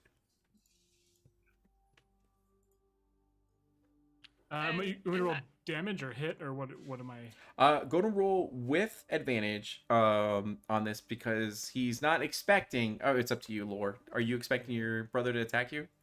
I mean, I'm always expecting my brother to attack me, but at this point, I'm feeling the groove, so I'm probably not seeing it coming. As you're twerking, you see your brother come at you. Yeah. Dirty 20. Dirty 20? Okay. Does a dirty 20 It does, only because I don't have my shield out right now. Okay, sure enough. Go ahead and do your damage. So he's supposed to take 5 damage, but I'm really just aiming for the stereo without the intent of stabbing, but also not caring if he does get stabbed. Okay, and so if it's the full 5, it's the full 5. we're Yeah, gonna, I'll gonna take say it's a 5 full damage. 5 because he said Okay. previously that it's like embedded in you, right? It's like a part of your shoulder. It's like, well, yeah. it's in the shoulder armor. But Okay. And this is Yeah. not the first time I've stabbed him, I'm sure. No, absolutely. Sure enough, you feel a slight stab as you look over to your brother, and the music dies out. And I'll give you the And as everything goes quiet, you do hear the droplets of something splashing onto or splooping onto the actual floor and then sizzling. And I's just back to being grumpy. Gross. I'm Can, a little disgusted. can I see like a just general idea of where the drops are coming from? Like at least I know I can't see the creature that's producing the drops. But Now can I that the see- music is killed, go ahead and roll perception with advantage. Okay. The first roll was a 20. Okay. Like a crit. Oh wow. Okay, yeah, with a critical hit, you see that it is a techno gelatinous cube. As Oh, yeah. that's right above us. It was a children's toy, but they've all morphed together into one giant children's toy. As they're like, kill us. As it like is there on the ceiling, about to be over where you're about to step into. Okay, None of your is companions there- see this as like they're kind of like cautiously walking forward, but don't quite see the threat. Yeah. Okay. Whoa, whoa, whoa, whoa, whoa, whoa, whoa. Everyone, whoa. Whoa. Whoa. What? There's a gelatinous cube up there. Is there? Can I see if there's like an obvious way to get around it? You don't, as this is a Oh. straight path, and this cavern does open up though. So once you get into this area, there's more wiggle room. Yeah. Oh, but we have to cross where the gelatinous cube is hanging above to get into the Correct. cavern. Yeah, to get to where you need to be. Yeah. Okay. Okay, I'm gonna grab one of my javelins. Uh-huh. How high up is the ceiling? We're gonna say like 40 feet. Yeah. Okay, I'm first I'm gonna make sure that nobody else is still moving forward. It's up to you. None of the servants, none of the like NPCs. If the player characters decide that they want to die, they can continue to move forward. But if you want to make sure none of the NPCs are continuing to move forward, and as long as I verified that, I'm gonna grab one of my javelins. I'm gonna cast light on the javelin, and I'm just gonna chuck it up into the ceiling as close to the gelatinous cube as I can get to make everyone either to try to like shush it away or to try to get at least everyone can see it. Gonna make yourself real big. And scare them away. You find the power button on your javelin and click it, and it begins to flash and illuminate. And then you throw it. So go ahead and roll. With we'll say with advantage. And yeah, With advantage, you said? yes. All right. You So need to meet or beat a 6. But I mean, yeah. I mean, it's the first roll was an 8. The second roll was a 12 plus whatever. Perfect. Sure enough, you see your javelin fly through the air, illuminating the area, and it embeds itself into this like gelatinous cube, this techno gelatinous cube, as it's like play with us, as it's like do do do do do do do, and it like slumps from the ceiling and drops in front of you guys to the sort of ground, and yeah.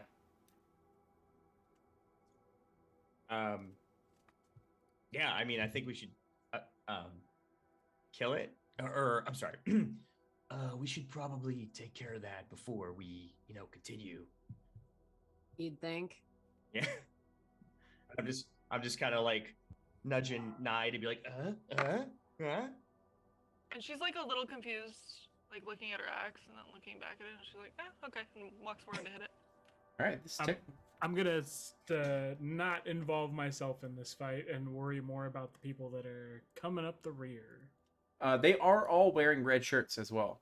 As they're like, maybe if we just run through it, it'll be fine. And they're all like talking amongst themselves. No, like weren't the baddies coming up on us? Oh yeah. They're about Yeah. those ones are about like maybe 80 feet away. Yeah. I'm concerned about those. Okay. And I have to be within dagger length to hurt the gelatinous cube, so I'm gonna not. You can always tie a rope to your dagger and throw it, and then like pull it back. So at this moment, unless you'd like to try something else, go ahead and roll for initiative. Yeah. There you go. 12. Well, okay. 8. 8, okay. Thoki? Oh, I'm abstaining. Okay. And then Lore? Dirty 20. 320? Okay. Dang. All right. There we go. Okay. So, first one up is Lore. As this techno cube assembled from like forgotten children's toys just says like, end my suffering, please. As it like, yeah. Deal. And I'll aim my hammer in its direction, and you'll see the hammer start to glow like brighter than it was before because it already had light casted on it. And there'll be like a streak of light that shoots out of the hammer towards the gelatinous cube. Huh? I need to make a ranged spell attack.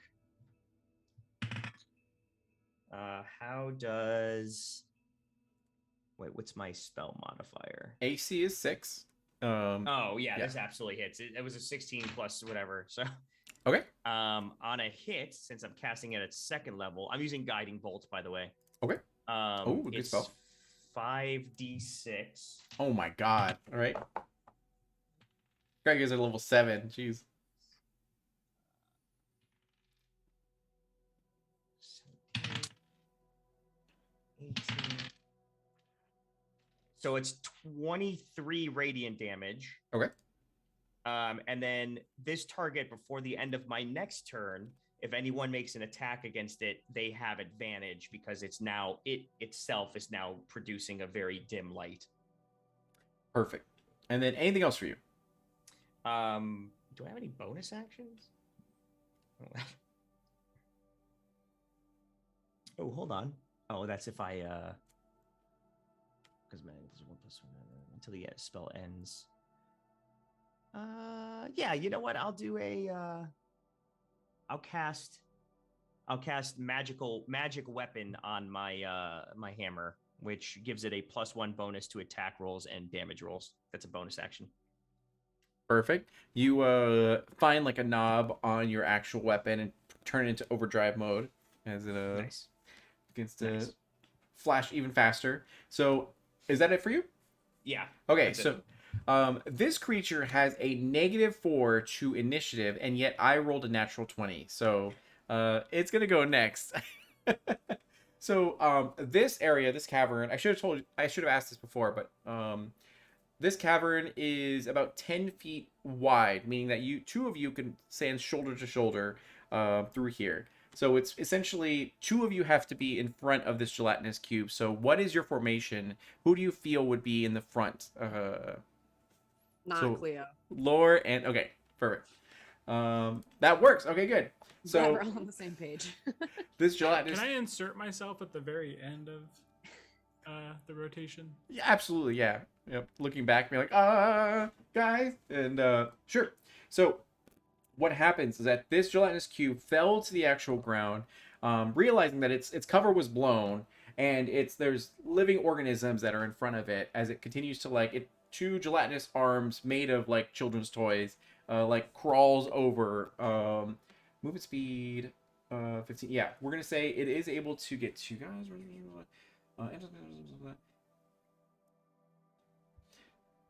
So it's going to enter Nide and also Lore's cubes, or spaces actually. So whenever the cube enters a creature space, the creature, you guys have to make a DC 12 dexterity saving throw. So go and roll a dexterity saving throw to see if you get engulfed. Where is You're fine, Cleo. It's going to be Lore and Oh. Nide. Yeah. Okay. You said DC 12? Yeah. Okay, good. Because unless my dex is. Hold on, what is my dex? It's a saving throw for dex, right? Correct. Okay, yeah, good. I rolled a 13 plus 4, 17. Okay. I got a 23. 20? Oh my god. All right. So let me see. On a successful save, the creature can choose to be pushed back 5 feet or to the side of the cube. A creature that chooses not to be pushed suffers consequences of this, blah, blah, blah. So if you want, you can shove into your companions like Cleo and the Queen and all that kind of stuff to push them back as well. That way you don't have to get engulfed. So it fails in this. However, it does use its pseudopod limb to try to swipe at we're gonna say Nide. And that is 15 to AC. Nope. Yeah, that's what I thought. As it tries to swipe at you, but you're able to dodge just last minute. All right, and that was the pathetic turn of my gelatinous cube. So going after that is gonna be Cleo. Muted. Yeah, I keep doing that, dang it. Okay, so since we are now in a cyberpunk universe, and it was already mentioned that my javelin of warning was a laser javelin, can I shoot lasers at the gelatinous cube? Sure. Yeah, go for it. Sweet. All right.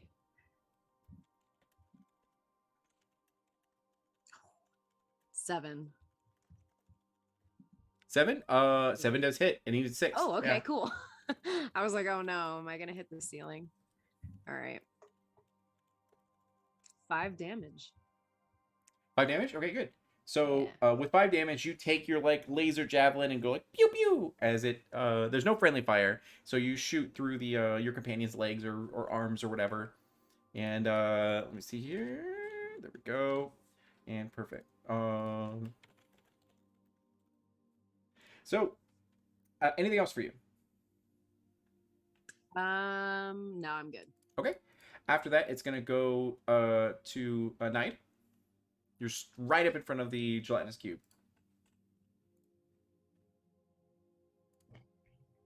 All right. Sorry, getting my pretzel. No, you're fine. You're good. So, as I gear up for this fight, I'm going to activate some cyberpunk thing, and a little bit of my own blood oozes out as I power up. And Your chainsaw I- axe. Yeah. yeah, and then I mark the cube with my blood magic. So let me see how much damage I take for doing this. Took 1 damage, nice. Okay, so it is now marked by me. And then now it still has advantage from the guiding bolt, right? Correct. Yeah. So I'm going to swing at it. Because that's what I do. Okay. Oh, and it's only a 6, so I definitely hit. Yeah, for sure. Okay. And then my damage. Alright.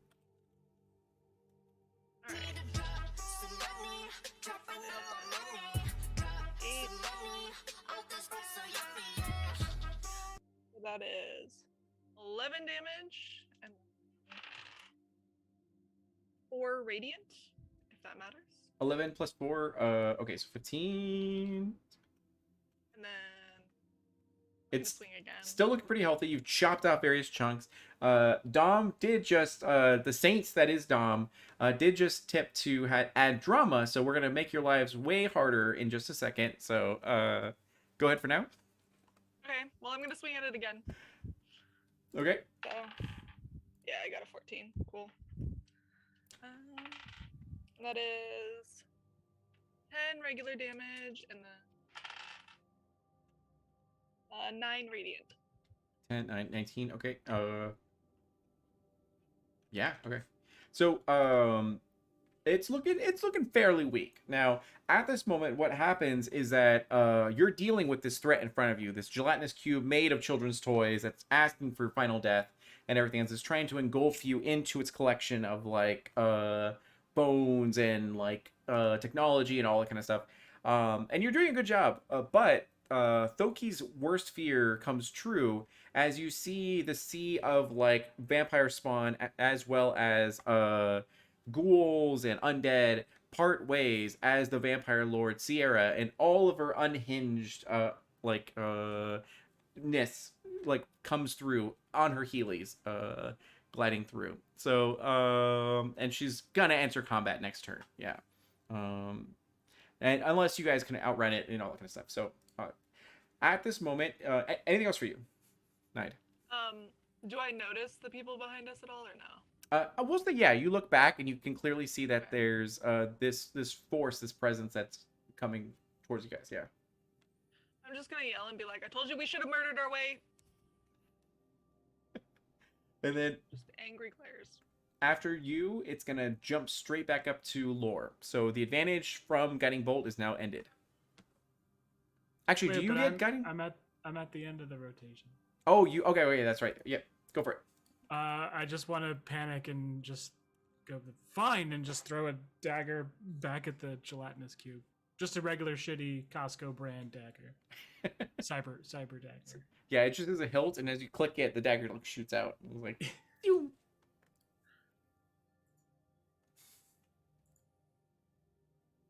23 to hit. Oh wow! Thank you for the +3 to the roll. 23 to hit. It does hit.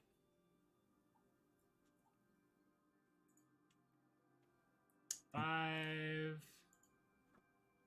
plus 14, 19 damage. Okay. It is barely hanging on. Actually, do you have another attack? Yes. Okay, yeah. We're gonna say that you succeed in this and all that kind of stuff, and you're able to explode this gelatinous cube, and it's like, thank you, and it just like dies essentially as all the dead bodies of people it's consumed and the children's toys and all that kind of stuff just like spill out, and it's like melting the area around it, eating through this natural cavern and all that kind of stuff. But sure enough, you see the exit just about 40 feet in front of you guys. So what I'll have you do is make an athletics check to bolt out, like essentially of this sort of area. Now, it seems like Chloe, did you want to do something, or Cleo? I kind of want to use a spell. Go for it. Yeah. Can I Okay, I want to use my wall of water spell to slow down the horde behind us before I start running. Cyber vampires hate water. It's a known fact. That's true. If you spill beans, they have to count it before they move on. And it's just I can make the wall up to 30 feet long, 10 feet Okay. high, and 1 foot thick. So it's 1 foot thick. And do you have to roll anything, or does it just summon? It just says use, so Okay. I'm thinking I just have to summon it. And Perfect. any ranged weapon attack that enters the wall of space has disadvantage on the attack roll. Fire damage is halved. Cold damage, that sort of thing. Okay. Sure, sounds good. So you summon this as use your like Naruto hands, signals and all that kind of stuff, and summon all this water wall to appear, giving you guys an advantage on your athletics roll to get out of this sort of tunnel where the horde of enemies is following you guys. So everyone roll athletics. Thick water. It has to be athletics. Or acrobatics, whichever works better for you. I'll take it. Like, what about It performance? doesn't matter. Wait, I still have the. I have the. You do have the advantage. Oh, Yep. Thank the fuck. Yeah, I Christ. like acrobatics because I just got a 22. Okay. How does a 9 do? Your Oh, no. Healy breaks, but you're still able. It takes you most of the way, but In there. and then Lore, muted. Sorry. It's all good. 18. 18. Yeah, you're athletics. fine. You just Yeah, have to unmute, dude. You don't have to get on the. you're Sorry. you have your Nikes on and you're like bolted. You're already out. If you want with the queen like on your shoulder and everything. Yeah, there you go. So you make it out as you find that this cavern exit is essentially like a waterfall. We're in this sort of cavern. There's water trickling down, and it leads to stronger and stronger streams. And this one leads you to sort of a waterfall.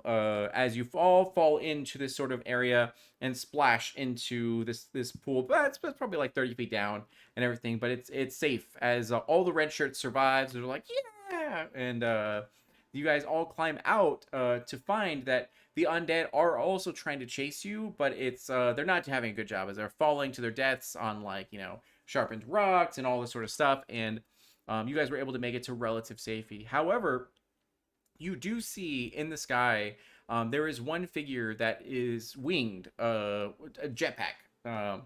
As you see her flying over to you guys and stand before you, along with, because of the drama, 2 other jetpacked vampire spawn. The drama, Dom. The drama. So, Where's our happiness?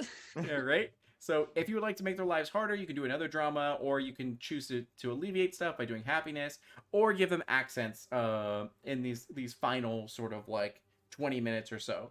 So this vampire lord arrives, and she goes like, "We don't have to fight about this. You can simply like embrace the path of night and join me in my cyber vampireness. Don't you want to sparkle in the sunlight and also have unlimited power and immortality? Because I can offer you that, but I just need her." As you see her, My ears peek up.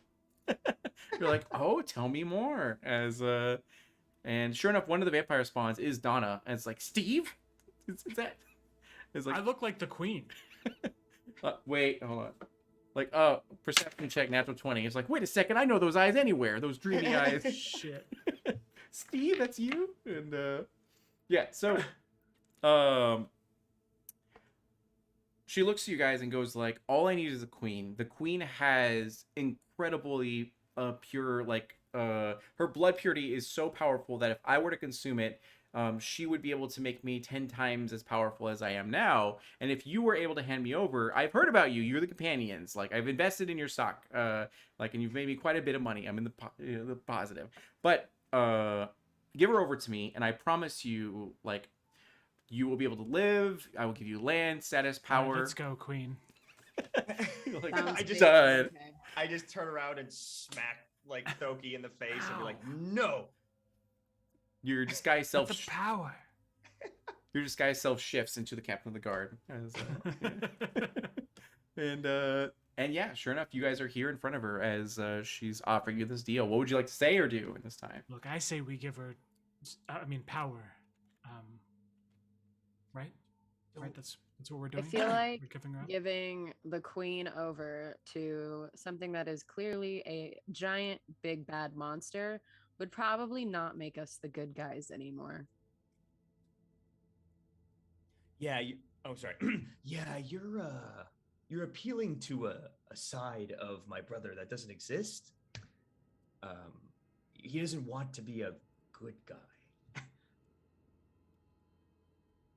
Anyways, I'm Power going to. sounds like a good option here. I have as much power as I need, and I start swinging my hammer. I'll just disguise. I'm gonna burn my last spell slot to to disguise myself as Lore and just go. Are we in the water? You are not. You guys are in the side. You've all gotten out of the water, and you notice that she also is not in the water. Oh, okay. I just like look at Nide and be like, are we doing this or? I'm gonna hit it. Okay, yeah. I mean, I'm gonna hit it too. Let's do Literally. it. I'll tap that. I'll tap that. I Yeah. hope you hit it harder than a tap. Oh, fair enough. Touche. Out with that floppy hammer. Hey. So, Thoki, you also notice because sultry mode is still active, specifically for you, thanks to Grinny. That Vampire Queen it looks like a Pixar mom. She definitely looks good. She's yeah. thick. Yep. Exactly. So The vampire cyber jetpack. she's not even trying to charm you, and you're already charmed, and like you're like. I'm ready to give up all the queens, man. I'll go get more. I'll go get more. Perfect. So, with that, anything you'd like to say or do before we get into combat?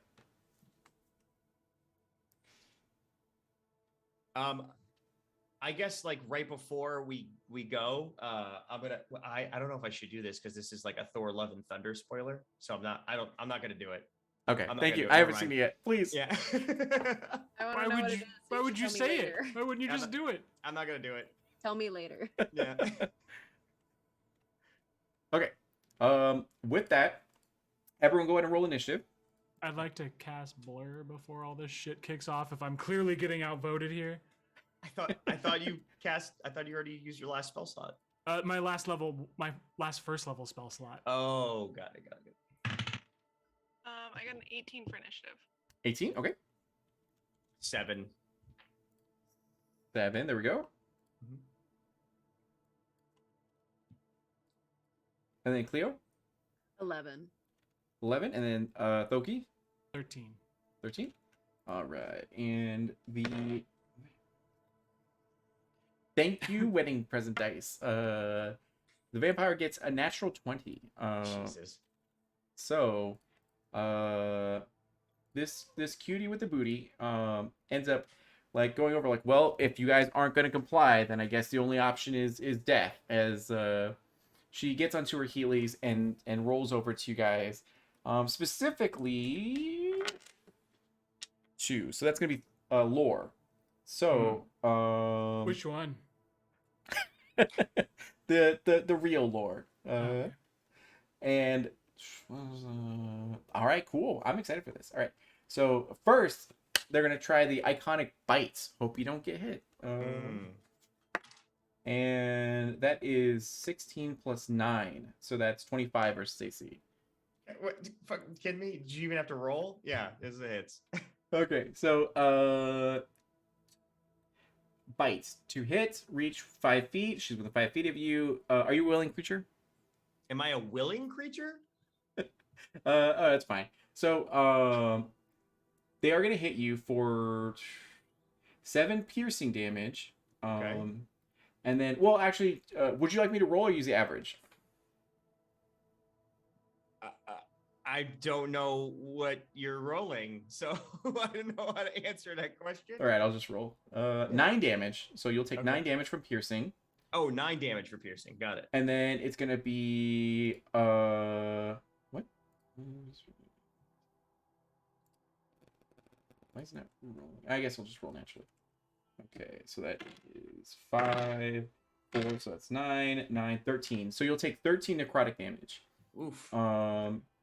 Oh, hold on. I have resistance to necrotic. Oh, okay. So you take half of that. So, what did I say? 13. So we'll just do 6 then. 6. Okay, Yeah. got it. And then the target's hit point maximum is reduced by an amount equal to the necrotic damage taken. So it's your health is your max HP is reduced by 6. Got it. And the vampire regains, doesn't matter. The reduction lasts until the target finishes a long rest. If the target dies, if this effect reduces them their maximum to 0, the humanoid is slain in this way and buried in the ground, rises, falling night as a vampire spawn. Right, okay, I'll become a vampire. Got it. Yeah.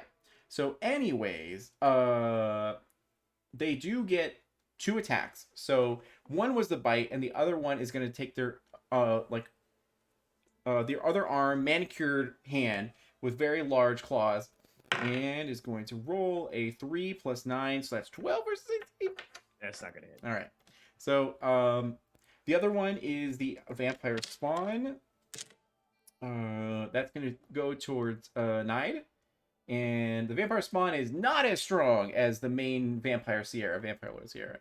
They're going to rush over to you with their claws. And that's going to be a natural 20. And so a 26 if you need me to do it, because I don't know how high your AC is. Okay. So you are going to take 9 points of damage. Is that just regular? Yeah, regular damage. And then they're going to try to attack again. And that's going to be 22 versus AC. That hits. Okay. And that's going to be 6 points of damage. Physical, yeah. Damage. So after that is the second vampire spawn. Thanks to the drama. And they're going to go... It's going to be Donna. Thanks for the drama. It's going to be Donna, and they're going to go straight for Steve, a.k.a. Thoki. And I was like, I thought we had something. Steve? Is that even your name? All right, so they're too emotional to attack, so they get a 10 to AC, unless it hits. No. Okay. Then they take their second attack, which is 10 + 6, 16 versus AC. They also roll at disadvantage because I'm all blurry like. Oh, true. So that was an 18, so that's better. So yeah, it'll be 16. 16 will hit. Okay. So she will strike for 10 points of damage. As she takes out her claws and just swipes at you. So after all that, it's now going to go to Knight. Do I have to roll con save Nope. You're good. for blur? Oh, Was to it try to keep it concentrating? Yeah, go for it. +0. All right. Oh, I'm no longer blurry. You're like, oh shit, and then you just like lose Oh concentration. yeah. Oh, and I'm also probably no longer lore. Oh yeah. Right. And then, Ow! all right, Nide, you have Just your turn to Christopher Walken. chainsaw axe at the ready, and what would you like to Yeah. do? Trying to decide. Because I have held on for dear life to my axe, so I still have my blood right going. I will not let go of this. True, thank you, Nick. God, don't give him extra shit. I'm gonna go for the big bitch. Okay.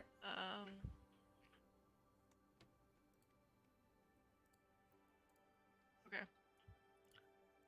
I am going to mark her because I'm not sure I'm gonna get a better chance to attack. So I'm going to use my blood curse of the marked again. Okay.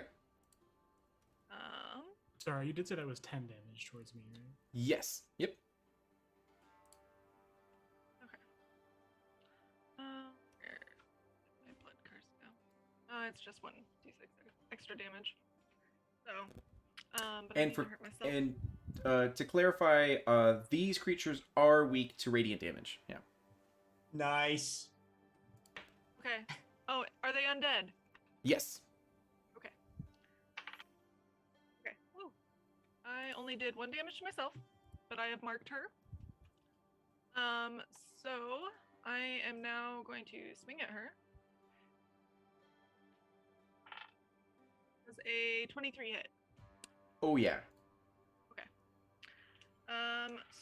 So I do 8. Okay. 4 regular damage. Okay. But then I used Rite of the Dawn. So I get to do 3d6 of radiant damage. Oh my god. If All I'm right. sure. Okay, so that is 10 radiant damage. 10. And so- she can't heal because my axe is necrotic. Nope. Then So I get to hit her again. all right. So that's yeah. Okay. Alright, so does a 19 hit? It does. Yep.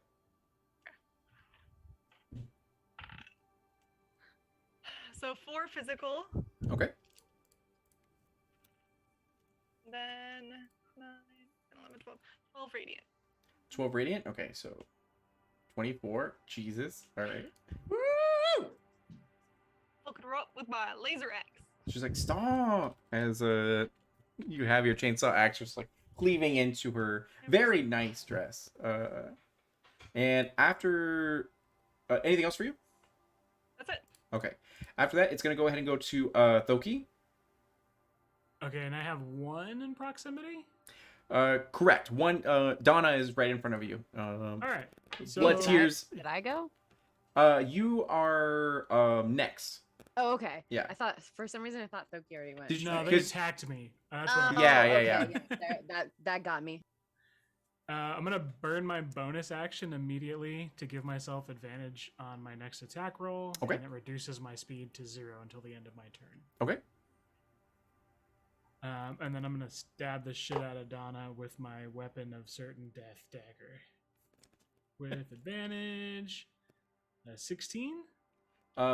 16 is right on. Oh, sorry. Yeah, 16 hits. Fuck, you scare me like that. No, you're good. You're good. The main vampire is armor class 16. These guys are 15, so you're good. 16 damage to Donna. Okay. She's still standing, I assume. Yeah. Stab the second. Oops, I just opened Minecraft. Sorry. Apologies, stream. Okay, there you go. 21 to hit, which I know hits. Oh yeah, for sure. With another 6 damage. Another 6 damage. Okay, and then there we go. Okay.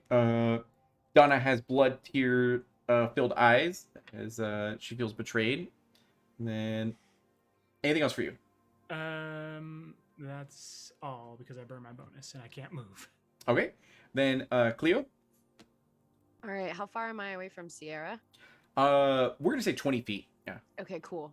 So I'm gonna focus in on her, and I'm gonna cast Dissonant Whispers. So I'm whispering a discordant melody that only one creature of my choice, so Sierra, can hear, racking it with terrible pain.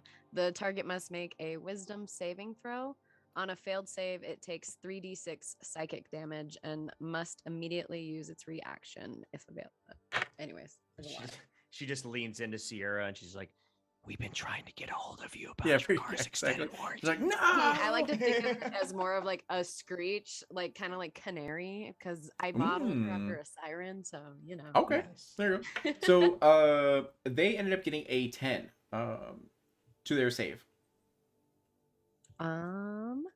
And mine says 14, so You succeed. Yep. Not yeah, enough. cool. And so I rolled the damage. All right. Oh, go away. The description. There we go. Oh shit.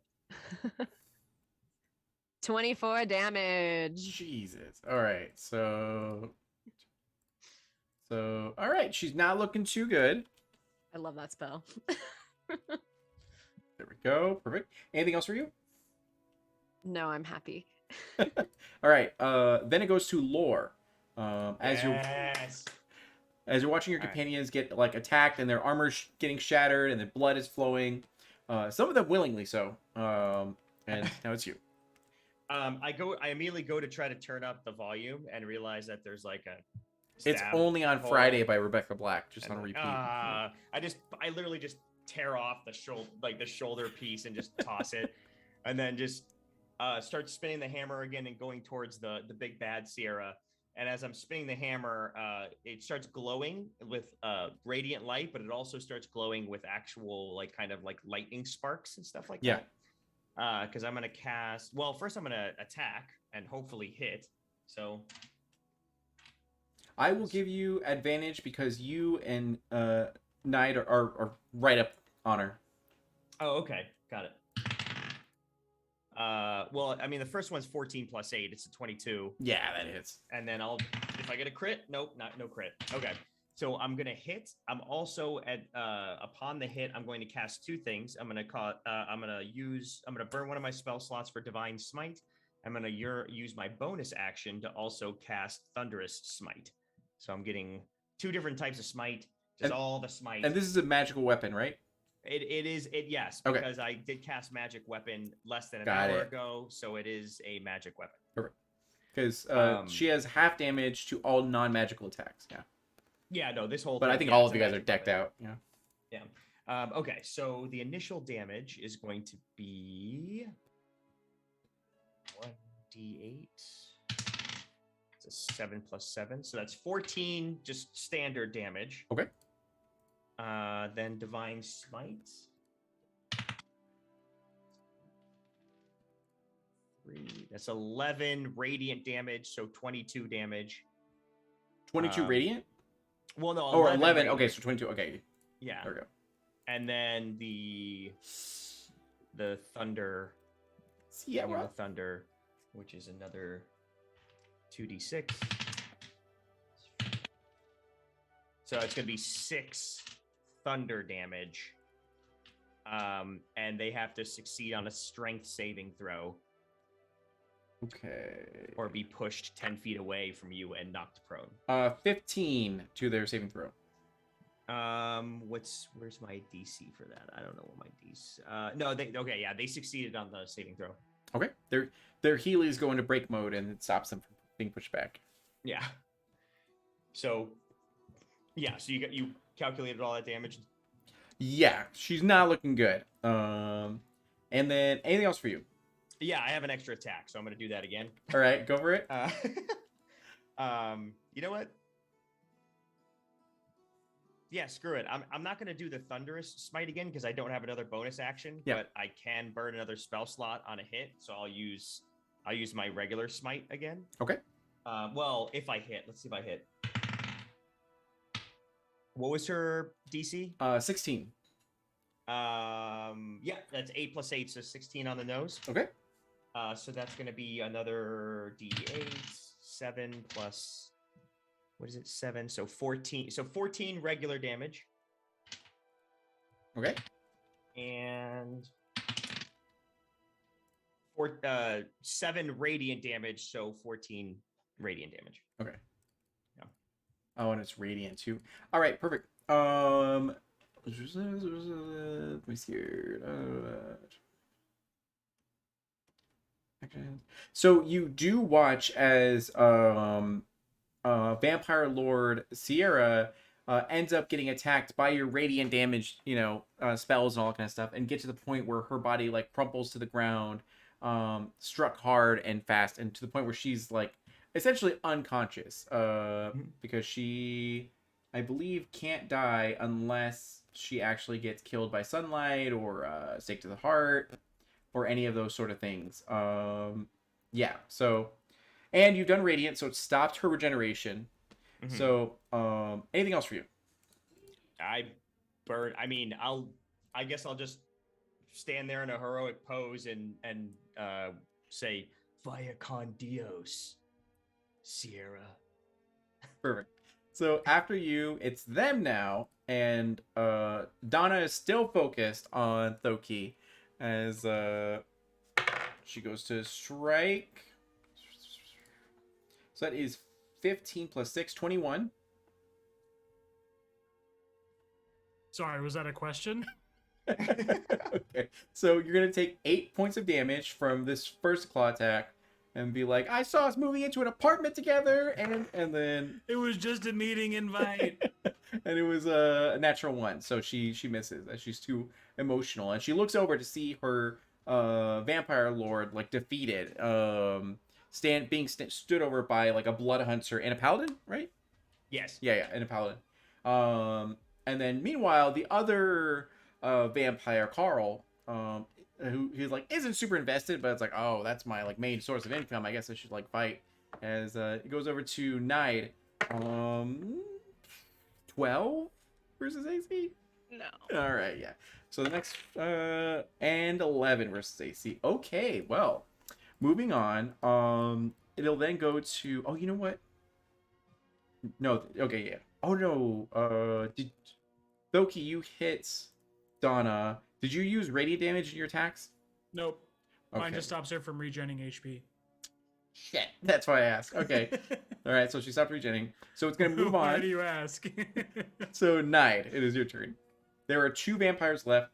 Donna, which is in front of Thoki, is wounded. And whereas the other one, Carl, that's in front of you, with glasses on and pocket protector and all that kind of stuff, is next to Is he you. from accounting? Yeah, essentially, as he's in front Cyber of you, accounting. being like "rawr," and yeah. Okay, I'm just gonna hit whatever's closest.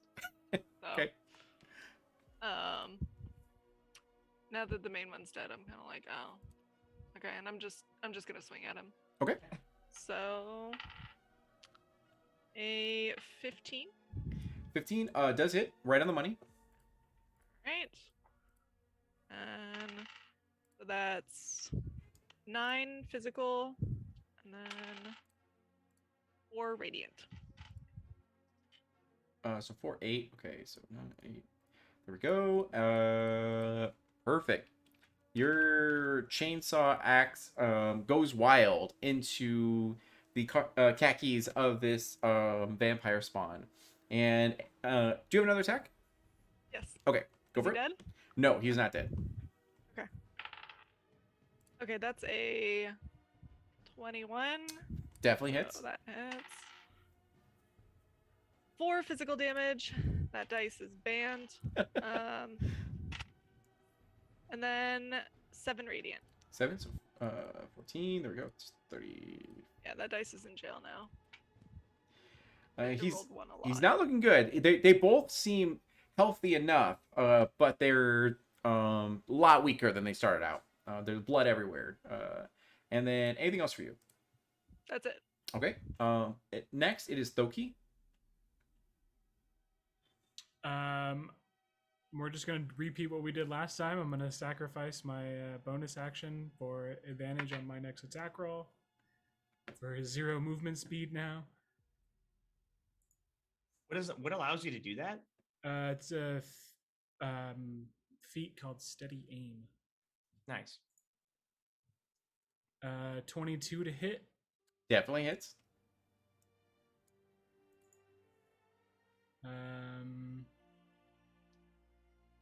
We've got 21 damage, and HP regain is stopped again until the start of my next turn.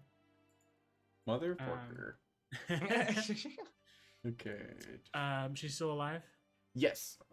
I'll just look over at the face over there and just say, like, little help, brother, and then stab her again with my other dagger. Okay. Ooh, that's probably a miss though. Oh wait, we got 2 rerolls from chat still. Oh, Nice. correct. One of them was from me, so I'll use mine. Guys. Actually, it's still the +3. God damn it! Didn't use plus He didn't use his +3. No, no, yeah. A 10 doesn't hit their AC, does it? No. All right. Well, in true Loki fashion, I'm using them all for myself. Hey, a 19 will hit though 19 will hit. Yep. for 5 more damage. Okay. There we go. You burned 2 rerolls for 5 damage. I think it was a good You're idea. not- I'm you're cool with busy it. posing. So, anything else for you? No. Okay. Then, Cleo. All right, so we still have the accounting man. Uh, up. 2 of them left. Both of them look relatively weak. Not about to die, but they definitely are like at a quarter of their health. All right, I'm gonna 2-hand my spear into. It was his name Carl. Yes. Okay, Carl's got it coming. And you now have advantage because you're flanking.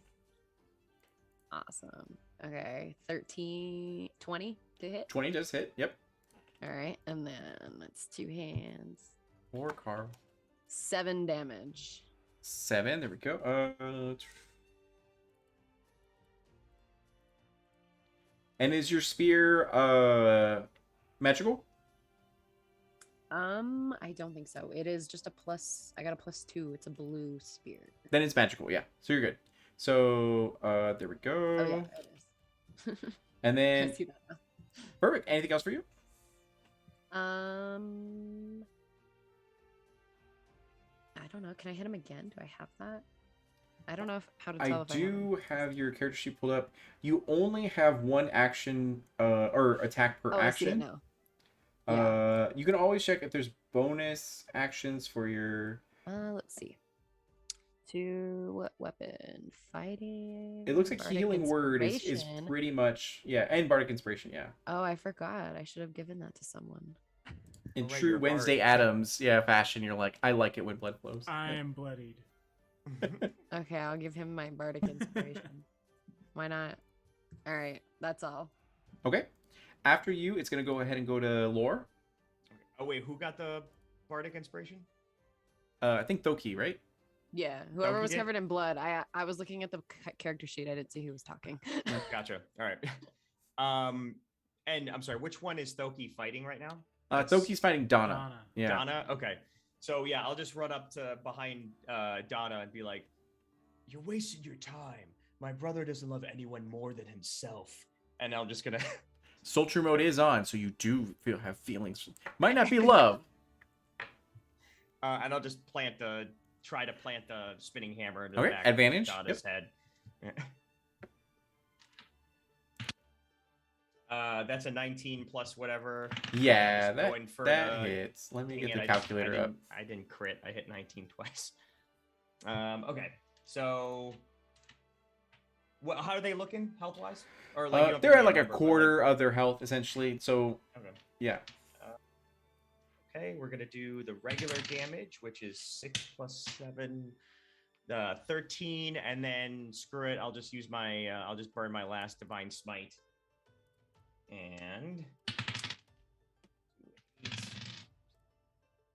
so 13 regular damage and then 12 radiant damage.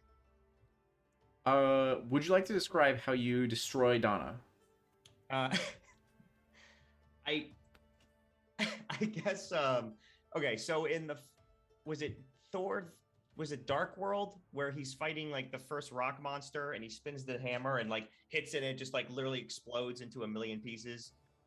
It's that but with like a lot more blood.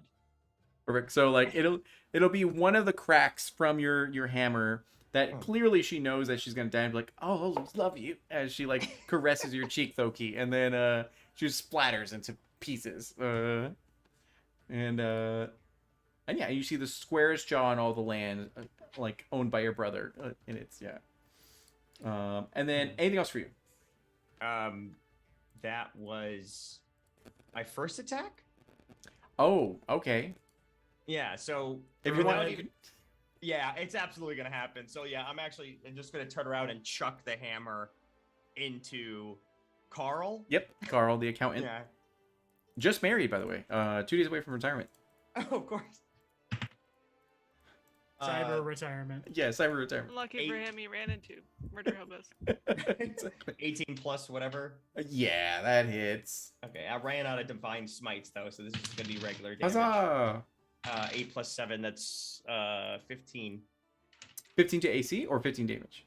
No, it was 19, or no, I'm sorry, 18 Oh, that's plus right, that's right. whatever. Yeah, yeah. To AC, it was 15 damage. Okay, so Not radiant, just regular, but magical weapon damage. I'm sorry, I get a Got plus it. 1 because I did the magic. So 16, I'm sorry, 16 regular, non-radiant damage. Okay, perfect.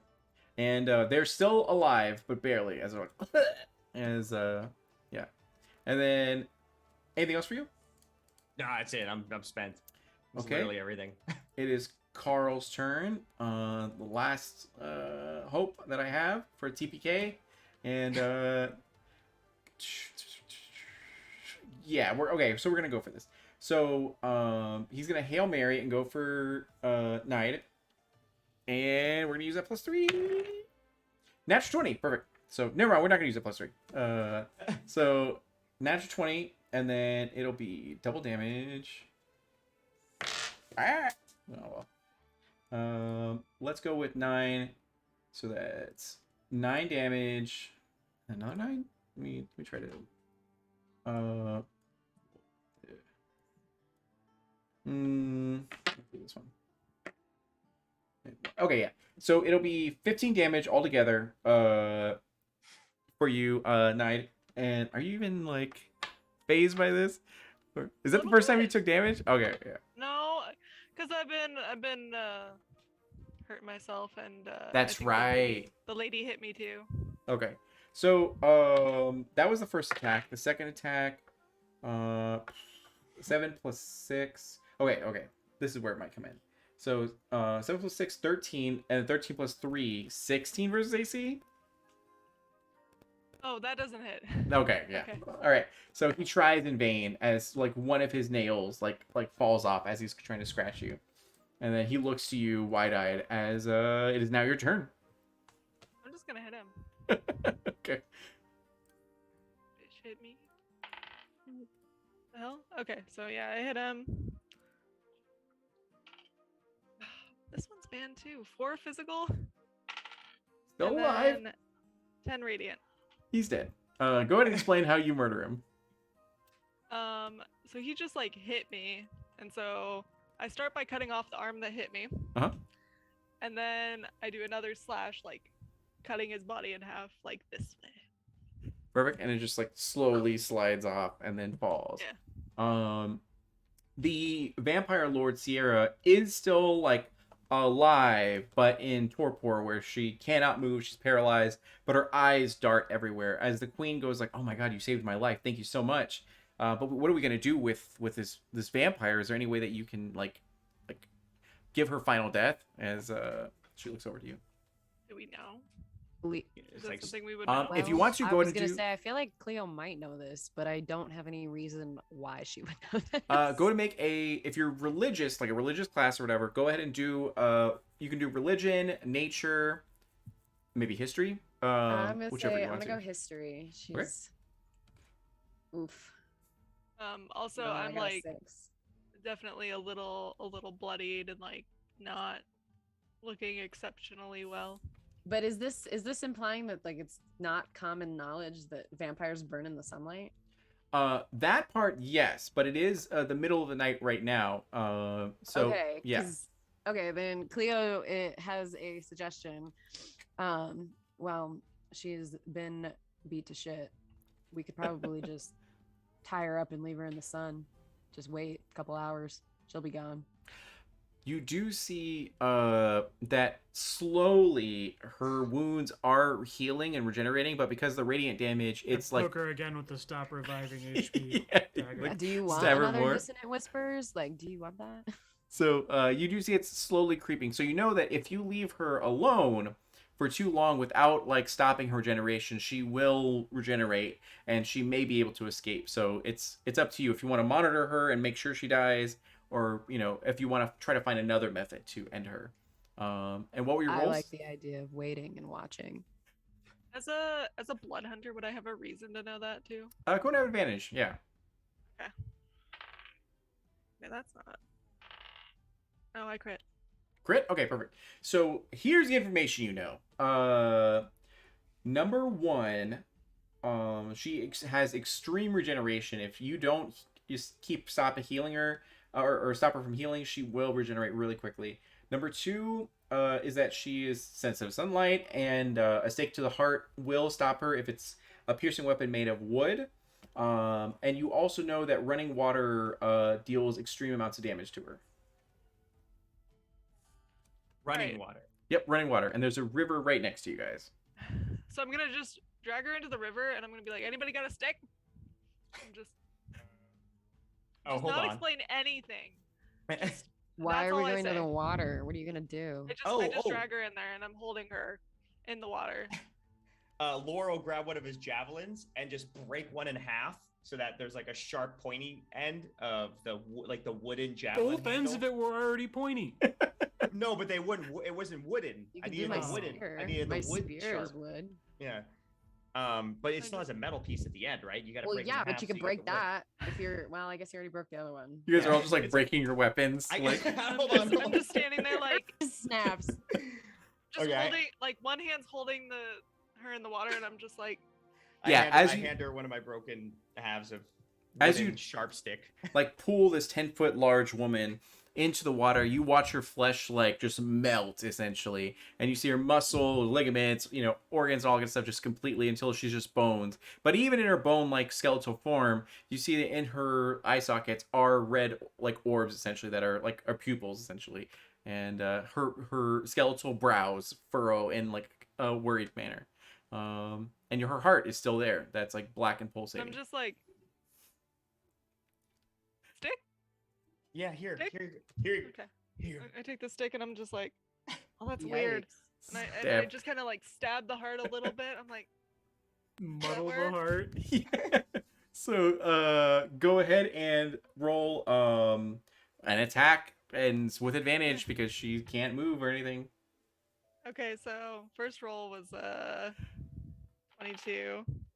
And then so 22. Yeah, you hit as you just like Okay. you I'm just sink like, it in and then you watch as as I'm her, holding her, I just kind of go, and so for a brief moment as you do this, there is a sort of underwhelming, just like slick or thunk essentially as it pierces through, and her body begins to disintegrate. Her blackened bones just like melt in the water as she just like loses all power. And there's a small explosion from having so many years of power just like inside of her, and then it just like, but it doesn't really do anything except like wash over you essentially. And after that, you guys have succeeded as the queen. And you hear the sounds of like crying essentially from her brood who are now being affected by her death. And the queen looks to you and goes like, "Oh my god, how can I ever repay you? Like, do you want land, status, power?" Like as she Power and money, please. Shiny things. So Just anything shiny. epilogue, one by one. What do you guys ask for? It is you will not be denied it unless it's like some otherworldly request. Knight.